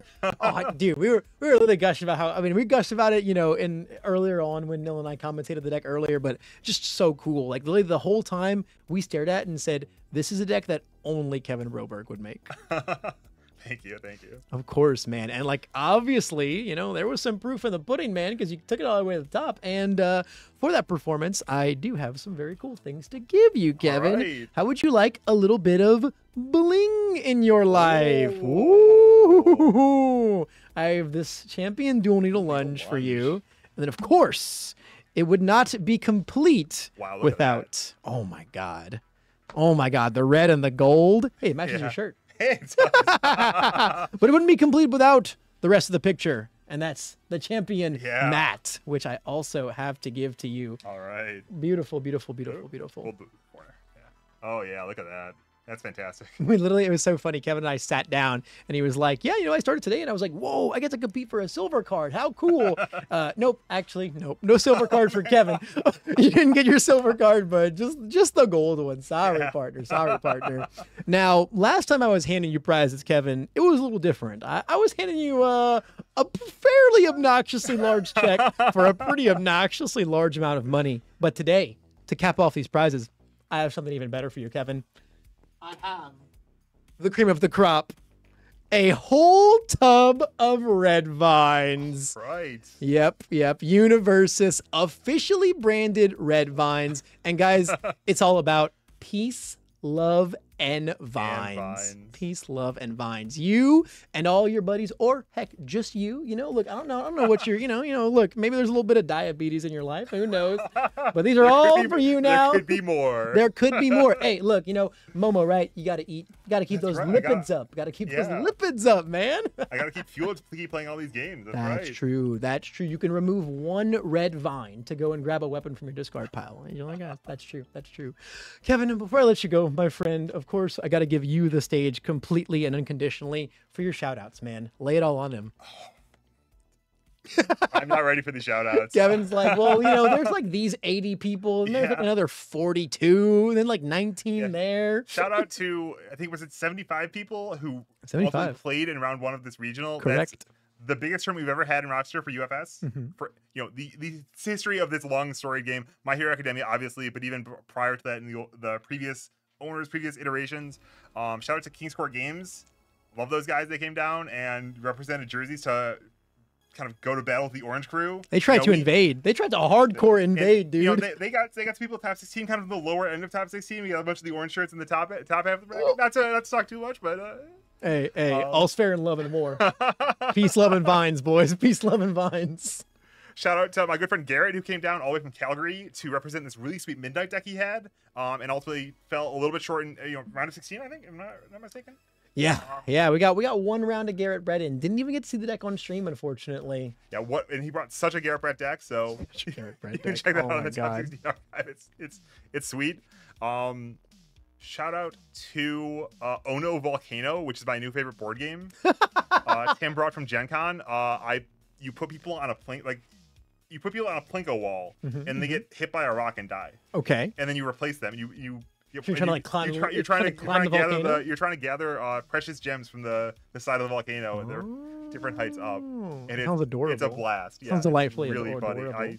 kept putting 2 people on the board, and they would both get killed by the same rock. It was ridiculous. Wow, wow. You just can't stop, Kevin, right? Champion of UniVersus was not enough, right? I'd be champion of Una Volcano too, man. Oh, I sure lost. Garrett won that one. Hey, you got it all out of your system. Yeah, you got to lose in the warm-up, and then you can show up on the main stage. In the Volcano warm-up. Oh my God, Kevin! And shout out to Rob. No, CCG. I ain't stopping you anytime soon, man. That's the I ain't stopping record. you Sean anytime O'Brien was here vending all weekend. And Sean O'Brien is my conduit to play UniVersus. Yeah, and he helps me travel to all these things. He helps me build my decks and fly the cards, and he's fantastic. Wonderful. Thank you so much, Kevin. I really, really appreciate it, man. I appreciate everyone at home who watched today. But before I get into too much of the sappy sign-offs, I do have to let this man go enjoy his red vines. And I have to go grab my man, Jesse Cervini, so we can tell you guys so long and good night. Don't go anywhere, UniVersus. We'll be right back. I bid you adieu. Thank you so much, Kevin.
Viewers, after 3 days worth of coverage between our standard side event, the main event yesterday of Swiss rounds, and the top cuts, it's about to say adieu. It's finally over. Our long weekend has come to a close, and holy cow, what a fantastic time it's been, man. It's been hot minutes since we've casted together, Jesse. It's been an even hotter minutes since either of us have casted with Nil. We had a really, really, really great team come back together, and of course, my man Brian Brown is always fantastic on the tech support side of things. But man, all of that work has come to fruition, right? The fruits of our labors showed themselves off throughout this weekend. And of course, you know, if we're going to start shouting people out, we really, really, really can't miss the mark shouting out Mr. Sean O'Brien. Obviously, Kevin did that for us, but there's no reason we can't do it again. No. And Travis over at Millennium Games. This venue, Jesse, this venue's been crazy cool, man. I know. You guys came to Rochester. I said you were going to have a good time. You were going to enjoy the venue. And every single person who came this weekend, thank you for coming. We had all over the country, people decided to attend this event. They got to see the room. Like, that play space is gigantic. It's huge. You know, our studio in here has been fantastic. Yeah. Our little moving cameras, right? We had we much had access fun. to so much new technology. It was a great time. It was great. I got to have those red vines behind me. Man, you know, the setup was just immaculate, and it really made for a fantastic stream. I had such a good time commentating. We had like 160, 70 viewers peak at some point today. Actually, nuts, guys. The game is just growing and growing and growing. And, you know, while it might not be as big as some of the other RLEs this season, 75 people coming out to Rochester on this weekend is an amazing number. Yeah. Kevin said it himself. It's the biggest event the city has ever had for this game. And it's just a sign that there's just so many amazing more things to come. Congratulations wise, of course, you know, we just had him on, but man, Kevin always rocking it. Kevin taking this thing down. Like I said at the beginning of this, of the finals, right? Could it have gone any other way? It could have. It could have. It almost did. It almost did. It almost did. But Kevin Broberg has the finals. He's gonna take his RLE for the year, and continue to be an amazing stand-up guy at the same time. What a generous, positive man he is for the community. But now, Levi, we got to look forward. That's true. That's true. You know what, Kevin Broberg, in the past, Rochester RLE in the past, guys. No. Jokes aside, there really is a lot more game to be played. While our season is almost over, we got one more RLE on the horizon, and it's going to be in the home turf of UVS Games itself at Las Vegas, baby. September 29th and October 1st. I really, really want to see you guys there. It's been, pretty much a full year since we had our previous Vegas RLE, and I'm really excited to go back there, and I'm really excited to see everyone. I'll, of course, be suited up as always, and I really, really cannot stress enough how great of an event it's going to be. It's going to be the last RLE of the season, man. Yep. It's going to be the grand finale before we head into what's next, and I really, really, really want to see you guys there. So make sure you get those pre-registrations up. Make sure you get that extra point towards the rating, the RLE, and of course, to get all of those lovely, lovely benefits there. And you know what, guys? Look, if you can't make it, I get it. Sometimes you got to miss out on the finale. It's not nearly the end. It's not nearly the end, is it, Jesse? No, it's not. We are going to be rolling right from that event into October, and we've got 3 back-to-back weeks of nationals. We got the EU, we got the Oceania, and then we're going to be closing out at Star City Con in Fort Worth for North American Nationals. Oh, mamma mia! All I can say, Jesse, gonna be busy. Jesse, I gotta buy some lozenges, man. I'm gonna have to ask Neil about like some of that like tea or something like that. Really become gentle, Levi. I really gotta put my skills to the test, because there's gonna be so much coverage, so much event, so much UniVersus, so much game to be played, so much more of the meta to explore. We had Tabe in top 4, dude. That's all I gotta say about this freaking RLE, guys. Jesse, any other closing thoughts before we tell everyone good night?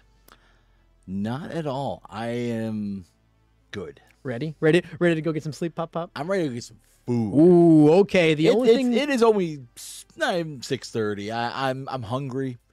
We're not hangry yet. I'm not hangry. But we could get there. Sure, all right. No, the only thing worse than a sleepy Pop is a hungry Pop. So I think it's time for us to take our leave. Once again, thank you to everyone who tuned in with us this entire weekend, whether it was just for the finals today, whether it was for all of Top Cuts today, whether it was through our Swiss rounds yesterday, or whether it was for the wackiness of the standard coverage on Friday, man. It was 3 full fun days of UniVersus no matter what, and I cannot wait until the next time. I'll see you guys either in person, shaking hands, or through this screen once more on September 29th for Las Vegas. Until then, keep gaming, keep slinging orange, and stay classy, UniVersus.